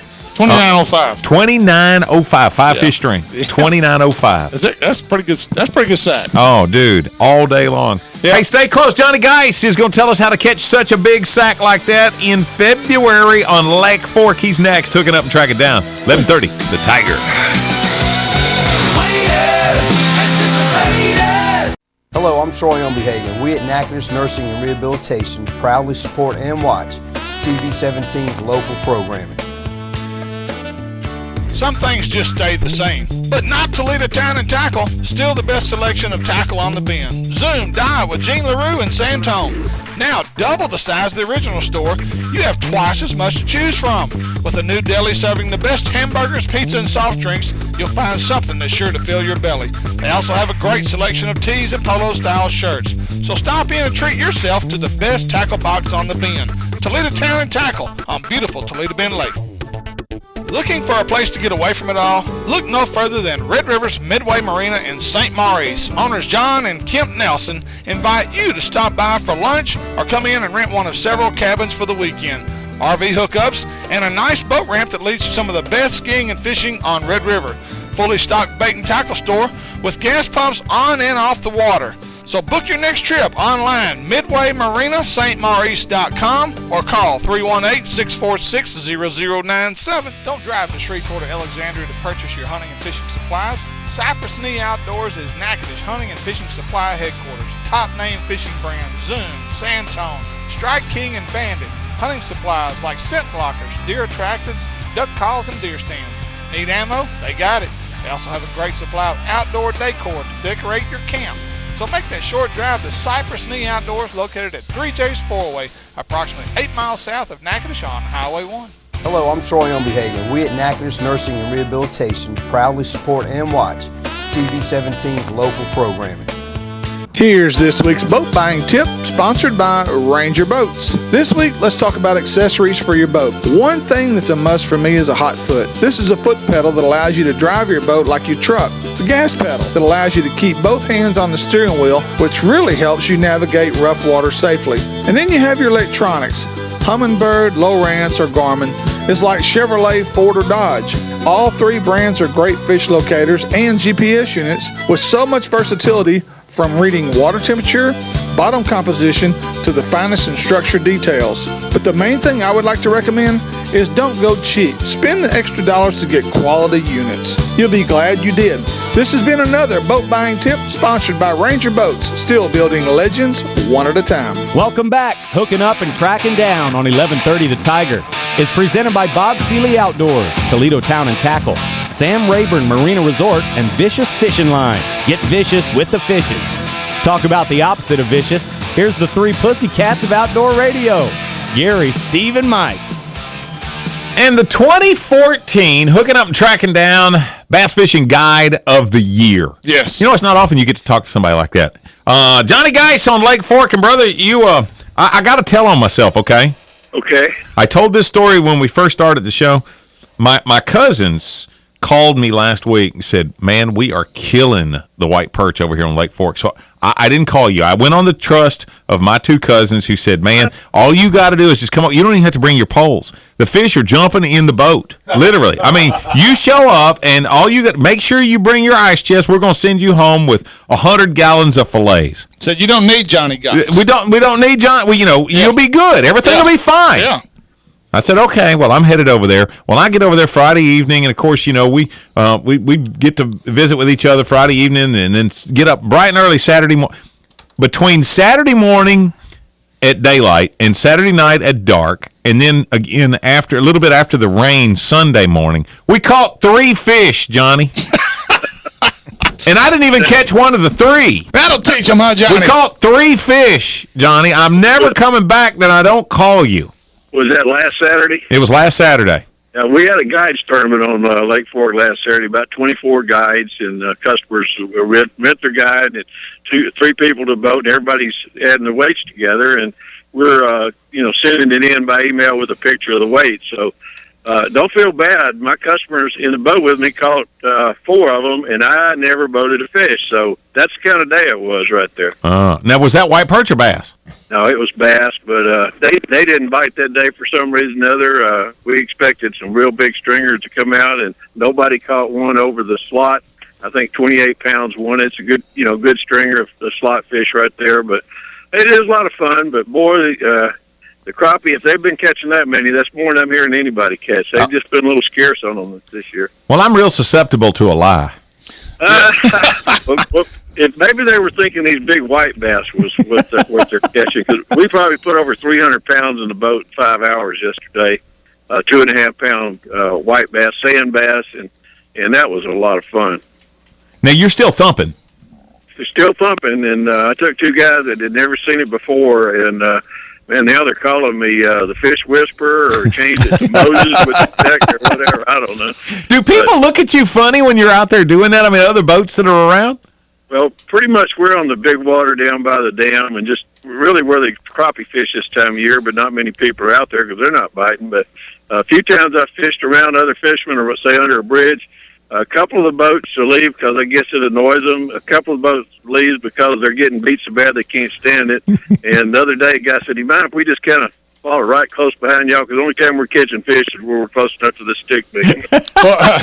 Well, last week, I don't know if we told you this, Johnny, but Greg Austin, did we tell you this? I don't know. Did we tell you what Greg had said? He sent us a message on our Facebook page, and he talked to me. He said, "Oh, cool." He said, "Sure. Been doing it since." He said, talking about the thumping. He said, "Catching a lot of barfish, just like Johnny said, but we'll get a perch every now and then." He said, "Nobody else that I can see is really doing much. Tell Johnny thanks for the tip." So, congratulations to him, but it does work. Now, I'm catching 1 or 2 2-pound crappie each day, and a few blacks mixed in with it, but it for some reason or other, you get out in that deep water and that shad are baked in there, 15 foot thick right off the bottom and 40 to 60 foot, and you start beating on the stick, and next thing you know, everybody in the boat's putting fish in the boat. Okay, now we're getting ready for hopefully another record-setting season on Lake Fork. I mean, when it comes to the big fish, I mean, I know that you're in a position right now. What's the lake over there? About 6 foot low right now? It's actually 7. I looked it up last night, and I kind of want to give an update on what it's shaping up to be. I expect we'll have a fantastic spawn this year. We don't have but one area of vegetation, and that's on the Big Caney side from the 154 bridge back towards the dam area called Alligator. It's got nice hydrilla, but it's like a boat trail down it now. So many boats are fishing now, but the water is 7 foot low. The lake's going to fish relatively small. There's some water just so flat. There's not many fish in those areas at all. But I do expect some tremendous catches and some large fish to come out of the fork this year. What now? Graf says that you're offering a special right now. Yeah, man.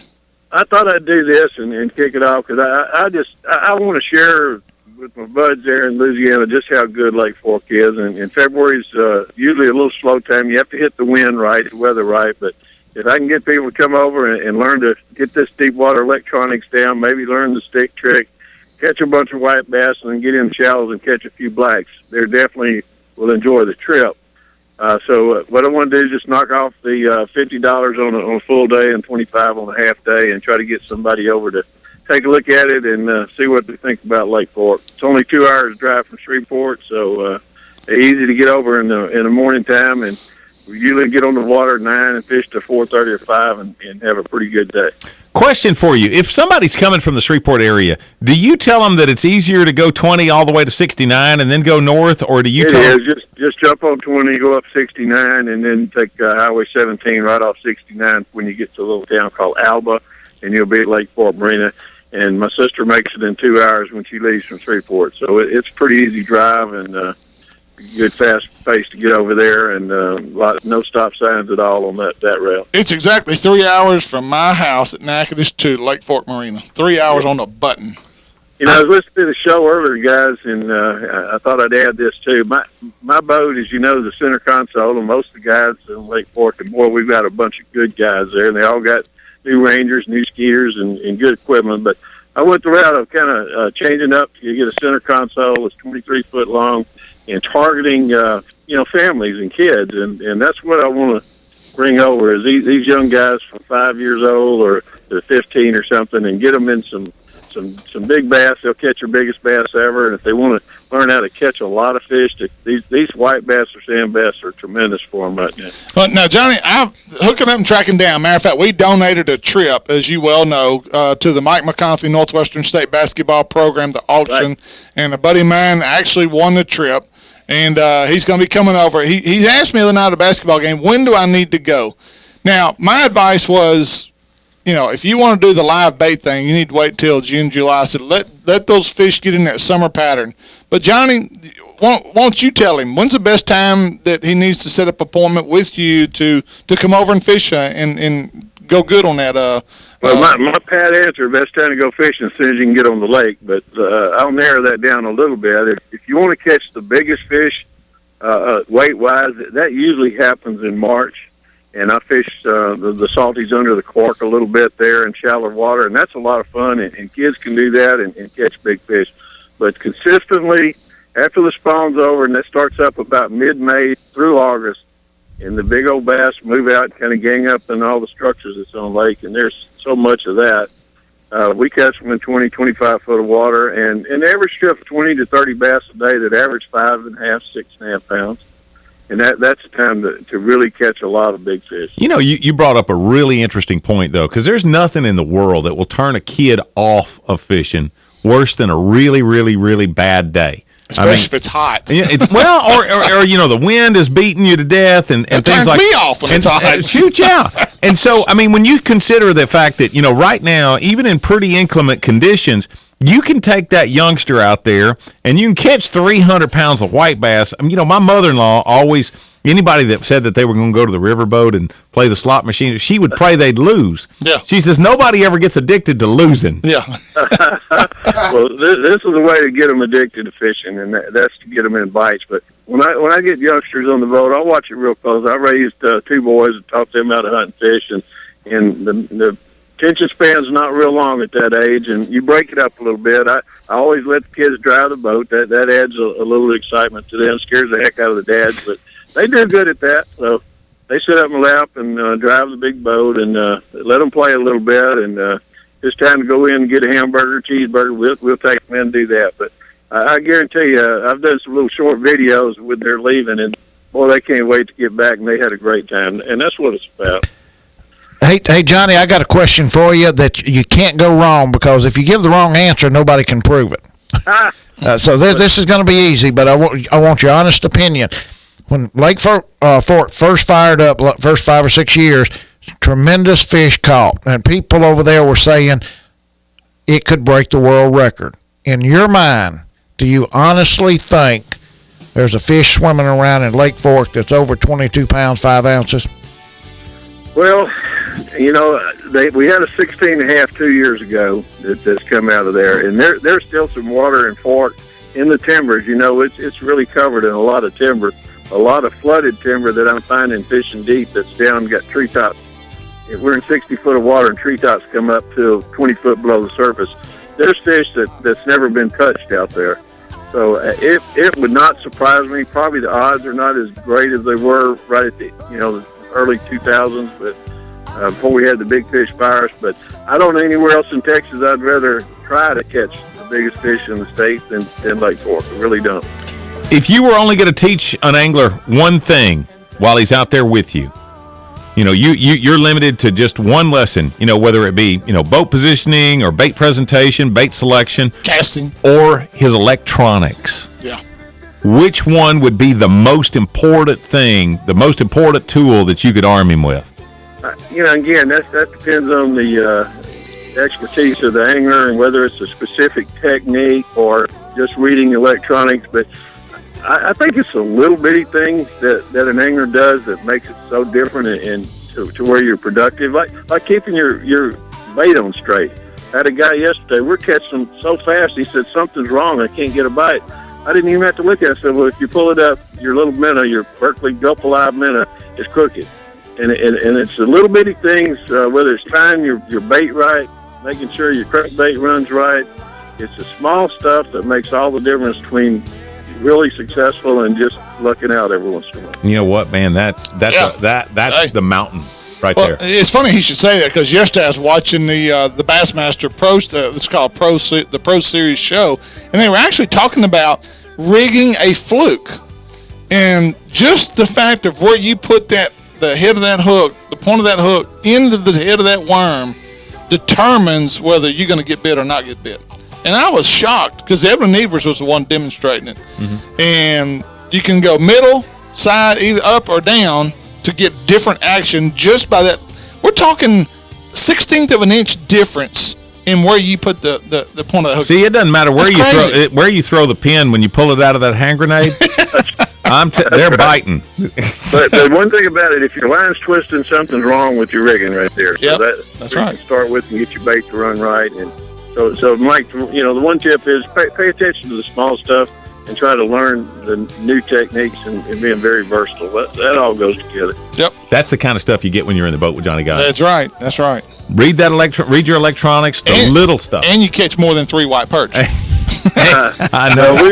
I've got some buddies that's going to let me work with them this year on the crappie, and they have got out a tremendous amount of new fresh brush piles. So once these crappie get out of that 50-foot water and move in there, we're going to have some regular limits of those too. So just don't show none of our holes, Johnny. I've got some catfish holes started to be baited. So you know me, I'd rather be catching than just fishing. So there you go. Somebody that wants to come over and get their string pulled, bring them on. Hey, if you want to go catching, you need to holler at Lake Fork guide Johnny Geis. Give us the phone number, Johnny. Number is 972-800-3882. The area code is 972-800-3882. Website, and check in with that. It's lakeforkbigfish.com. And I've got a Facebook fishing page, Johnny Geis Fishing Guide. And I update pretty much almost every day on recent catches. And I love the videos you put on there, too. Yeah, that's been a lot of fun, and I'm planning to do more of that. I'm about to learn the GoPro enough to work with that, so they'll be a little better coming down the road. Hey, and discount for February, $25 for half day, $50 off on a full day, guys. You can't beat that. All through that. March is booking up. I still got some real good days in March, and April and May starting to book good, too. But 2 hours away, just say, let's go fishing, and I'll set it up for you, and I guarantee you'll have a great time. There you go. Lake Fork guy Johnny Geis. Thank you, brother. Thank you, Johnny. Hey, Mike, come on, go fishing. I'm going to do it, I promise. All right, guys. Y'all be good. Later. More on the obstacles that our younger generation has to overcome. If we're going to pass this baton, if they're going to continue to hunt and fish, we got to make it where they like it. Yeah, and if you got any feedback for us, call 320-1130 and let us know what you think. 320-1130. Hooking up and tracking down. 1130 The Tiger.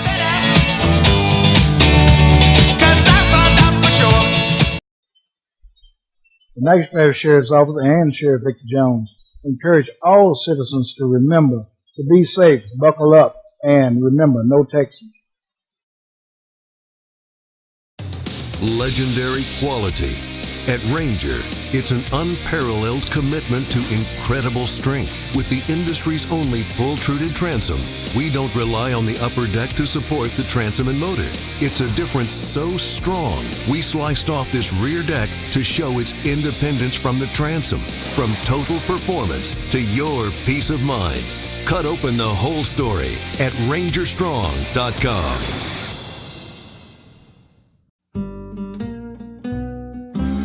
Welcome to the Natchitoches Shooting Range, where you can participate in many exciting activities, such as traps, skeet, 5-stand, sporting clays, cowboy action shoots, and many others. Individual memberships and family memberships are available, but the public is welcome. Come enjoy yourself at the Natchitoches Shooting Range on Tawson Island Road, just before the Grand Ecour Bridge. Natchitoches, Louisiana is known for its rich history, and when you talk car buying, Natchitoches Ford has the distinction of selling the very first Ford automobiles in Louisiana. That means they have been satisfying customers for a long time. Friendly people who will make sure you have a great car buying experience. Their no high pressure and hassle-free sales staff will do their best to offer you the best service possible when buying that new car or truck.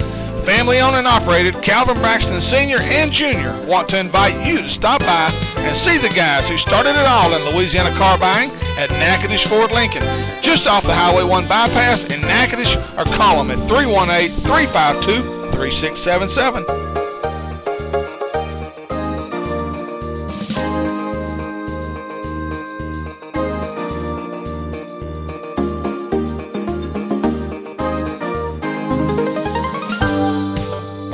Once again, you're listening to Hooking Up and Tracking Down on 1130 The Tiger, presented by Natchitoches Ford Lincoln, the Shreveport Sports Commission, and Gamakatsu Hooks, the best hooks on the market today.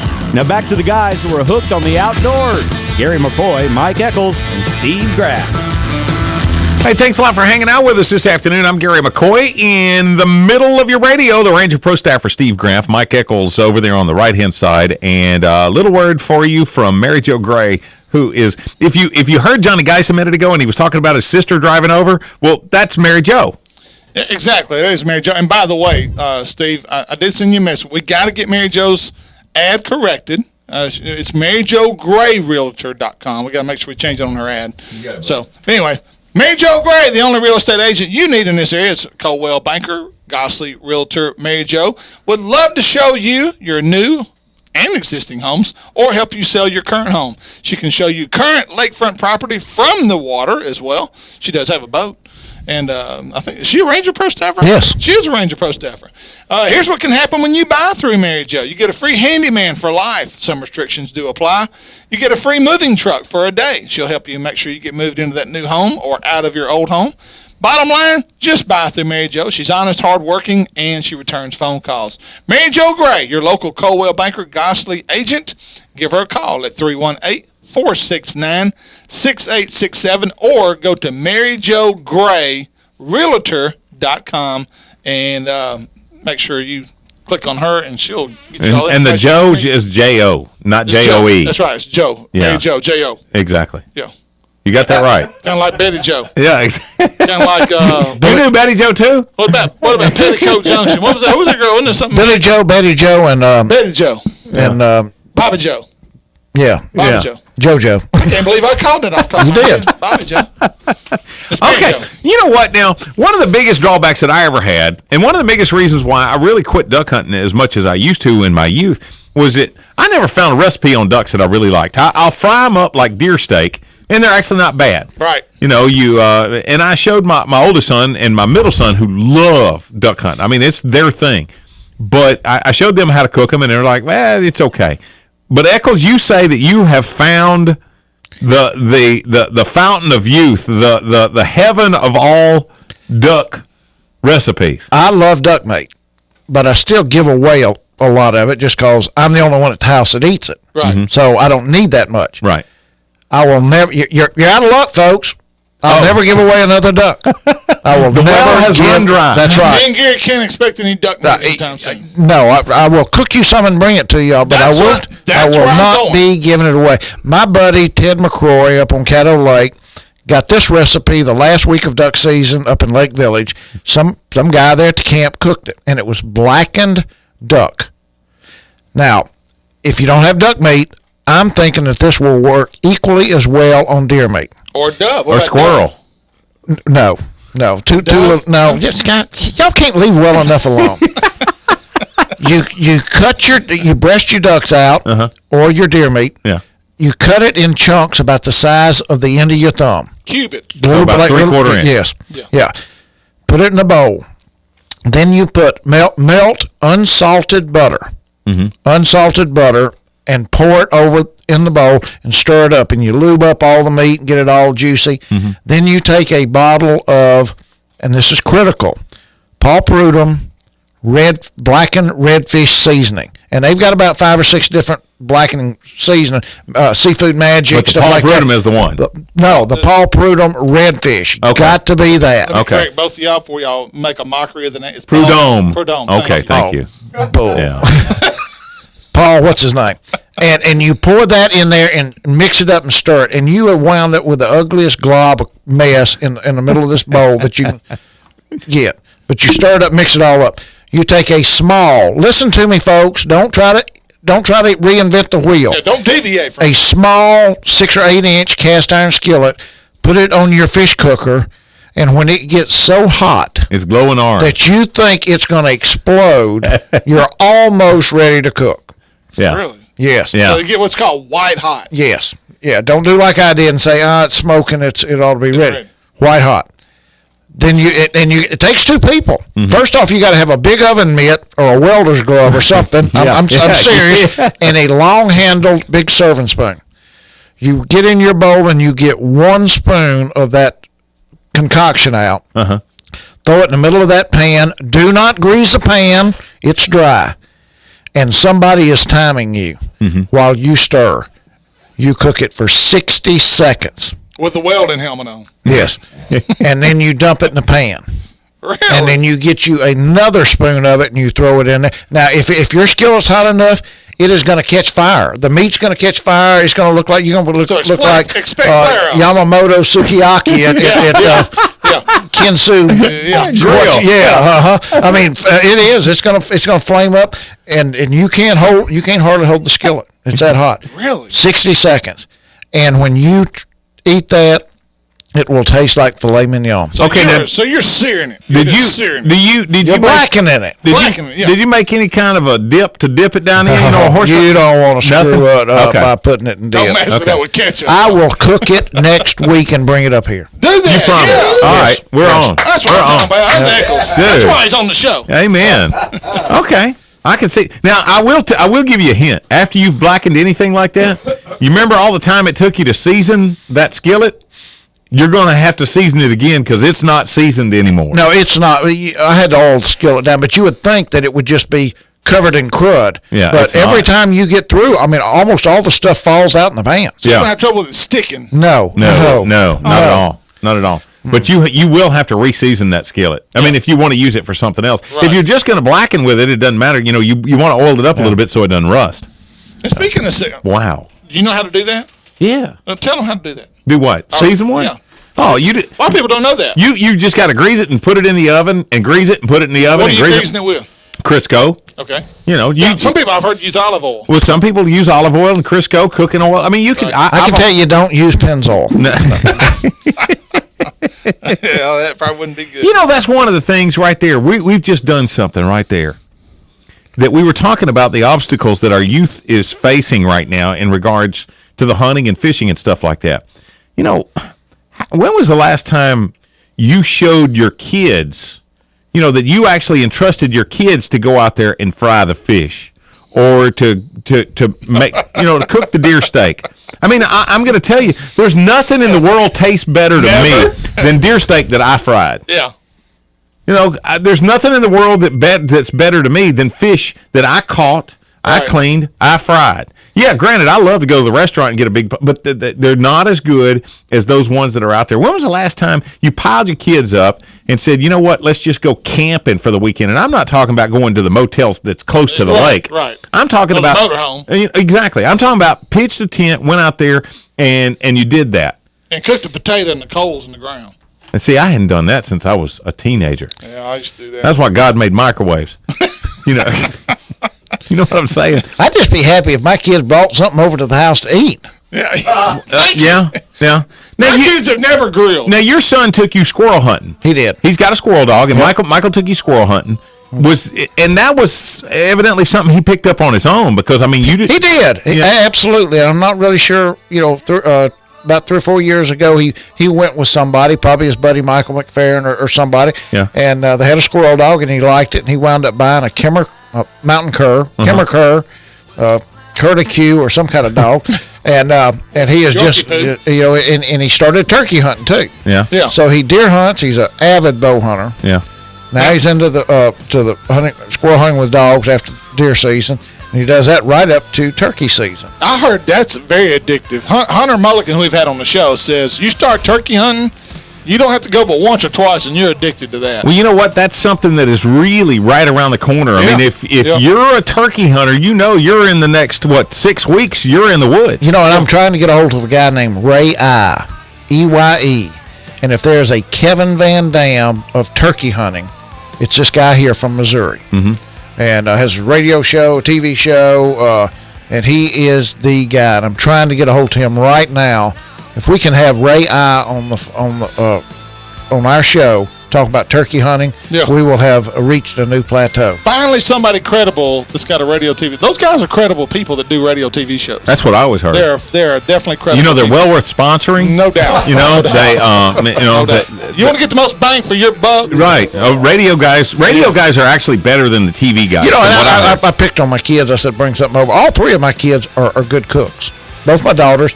And Michael is a really good cook from the fire station. Yeah, but they are all three of them are good cooks. You can learn to be a good cook at a fire station. You know, that's the biggest point. Or go hungry. But that's the biggest point of that discussion. However much they love or hate the sport, you know, don't let it be because they were unfamiliar with it. Don't let it be because you didn't take the time to spend with them. You know, and hopefully, as Johnny was talking about earlier, you understood that their attention span isn't the greatest. You know, taking a 9-year-old out there in a March wind for an entire day on Lake Sam Rayburn, not so good an idea. Yeah. For a brim fishing trip or a crappie fishing trip or a trip with Johnny Geis, you know, for a half a day, good idea. You know, and y'all brought up a great point. It never crossed my mind. One of the ways to get somebody continually be interested in something, hunting and fishing, is teach them to cook it. Oh, without a doubt. Teach them to cook it. Yeah. Because then somebody's going to say, I can cook it. I like to eat it. I'm going to go back and get some more. You bet. I'm hoping after you treat me to the duck that's coming next week, that now I'm going to want to duck hunt a lot more just so I can have duck. Well, you know, and you're going to have to duck hunt better than you did in Stuttgart. Hooking up and tracking down 11:30. Bam! Tiger.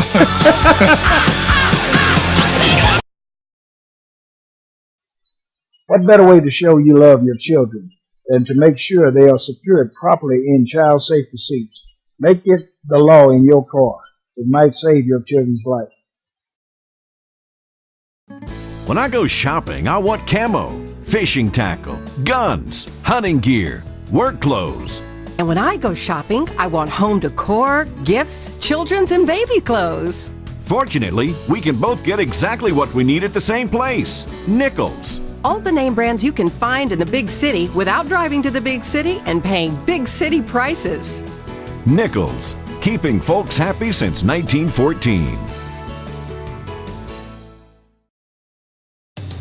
Legendary quality.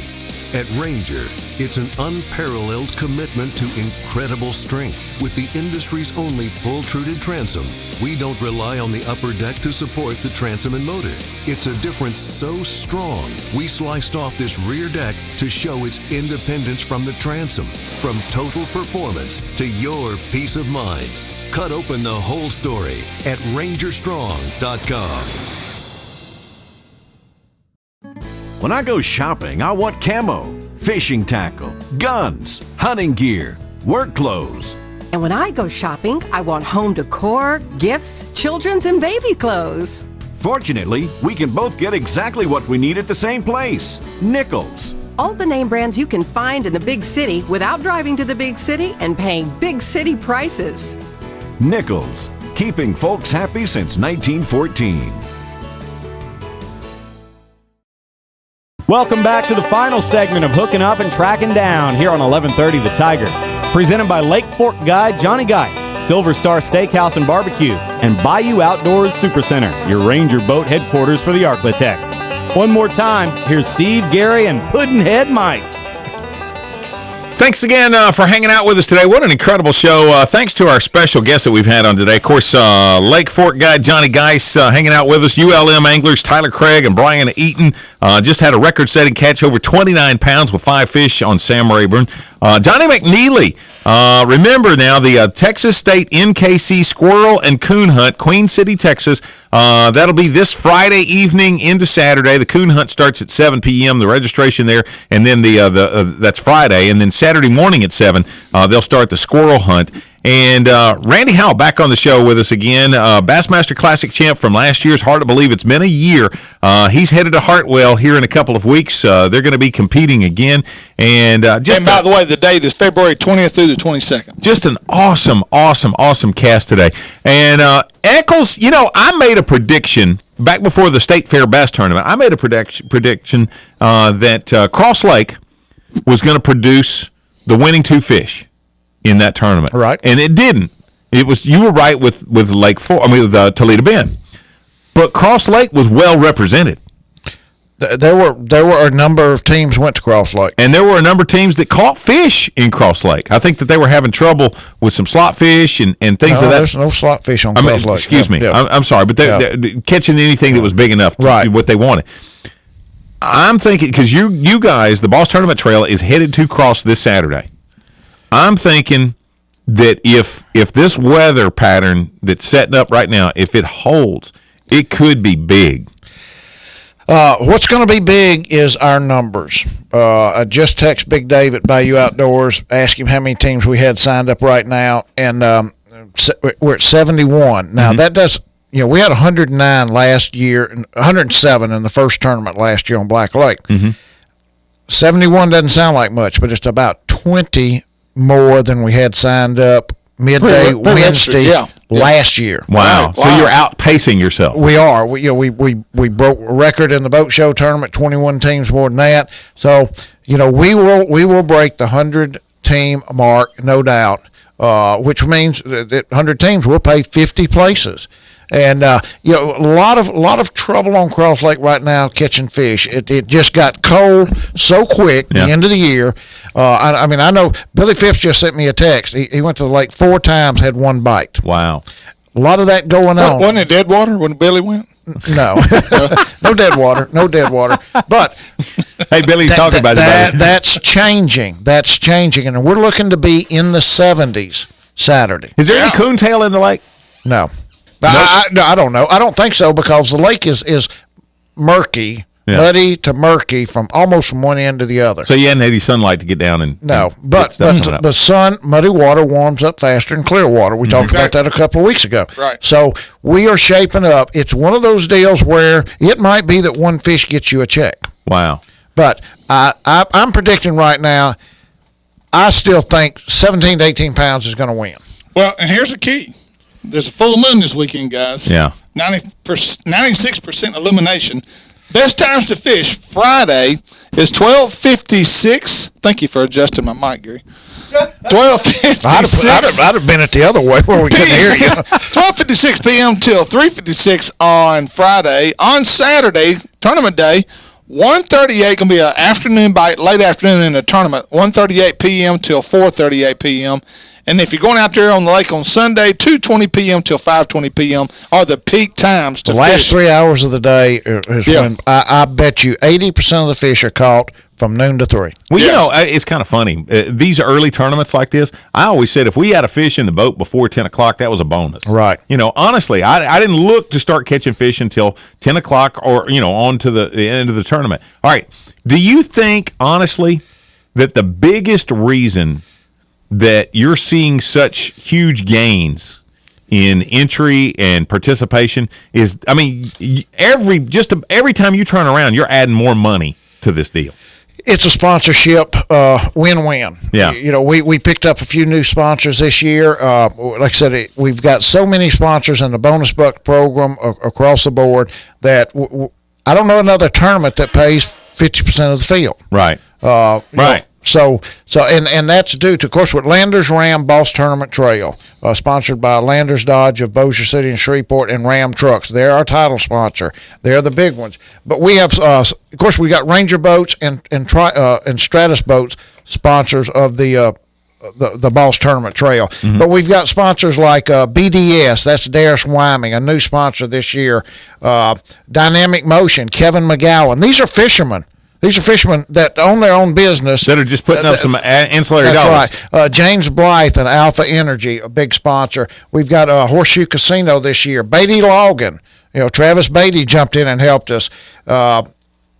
H&P Water, Billy Phipps is one of them. And I'm gonna read Mr. Twister, Ronnie Hathorn. owns Holiday Fireworks, new sponsor this year. And Ronnie's a good fisherman himself. Yes, him and Dennis Boyette can be heck on wheels. Specialty Traco, Steve Nichols, Innovative Office, Greg Whittington, the guy with the electric 24-volt deer feeder. The Eccles shocker. Yeah, Johnny Bird, our buddy Johnny Bird, Power Tech, Gibbs Bank and Trust, Hand Construction. These are all people that kick in money that allow us to pay twice as much as most tournaments pay. Okay. And we've got the newcomer division. The other day when I got the list, we had 21 teams registered. 6 of them were newcomers. Mike Eccles is not. Mike Craig is not one of them. No, he's not one of them. But he knows that now. That was just a little oversight. Sorry. But that's where, if you've never fished a Boss Tournament Trail before, you could have fished the Cash Splash, Cross Lake, or the Boat Show. But you can't have fished Boss. If you're brand new, you want to jump in there, you fish the tournament just like everybody else, but you're off on a little side pot to where if we got 15 newcomer teams, when the weigh-in's over, we take the 4 highest finishers. They get their entry fee paid to the next tournament. You can't beat that, dude. And at every tournament, you're drawing for somebody else to possibly win that Polaris. At the end of the year. 570 ATV Polaris, sponsored by Louisiana Power Sports. We drew the first name at the Boat Show tournament. That was Shane Williams. We'll draw a name at the five Boss tournaments, the 4 qualifying in the championship, and then 8 Cash Splash. That's through the end of June on the Cross Lake tournament on Thursday night. That'll give us 14 names that will be drawn by the end of June.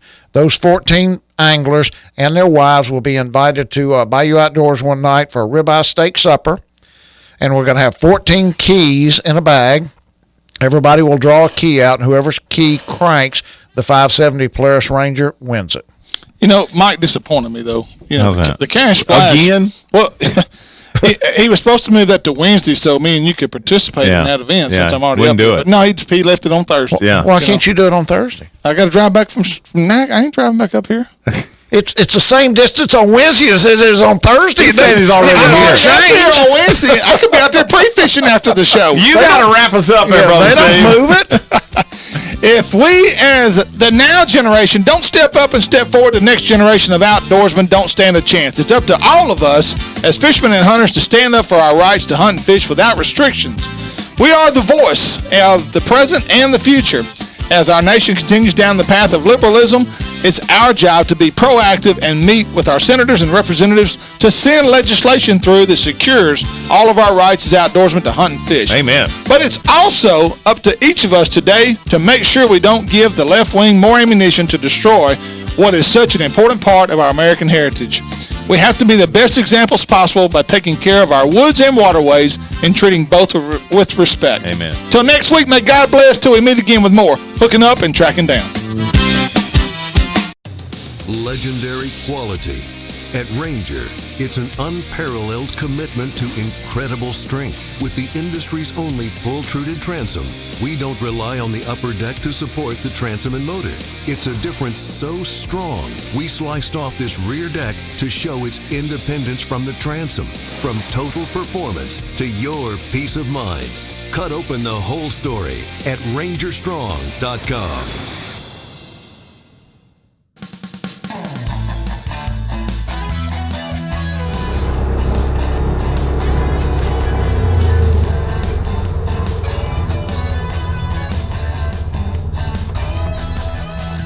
Hello everybody, Ranger Pro Staffer Steve Graff with the Hooking Up and Tracking Down show.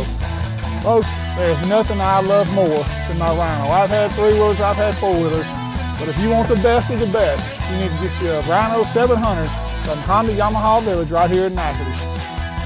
My Rhino does more than take me to and from the deer stand. It is a great utility vehicle around your house. You can use it for all kinds of stuff, including yard work. I've got it loaded down right here. But one of the best features of the Rhino, it's got a dump bed right in the back of it. So go see the guys at Honda Yamaha Village of Natchitoches, Chip, Layton, and the gang over there, and let them show you the new Yamaha 700 series from Honda Yamaha Village right here in Natchitoches.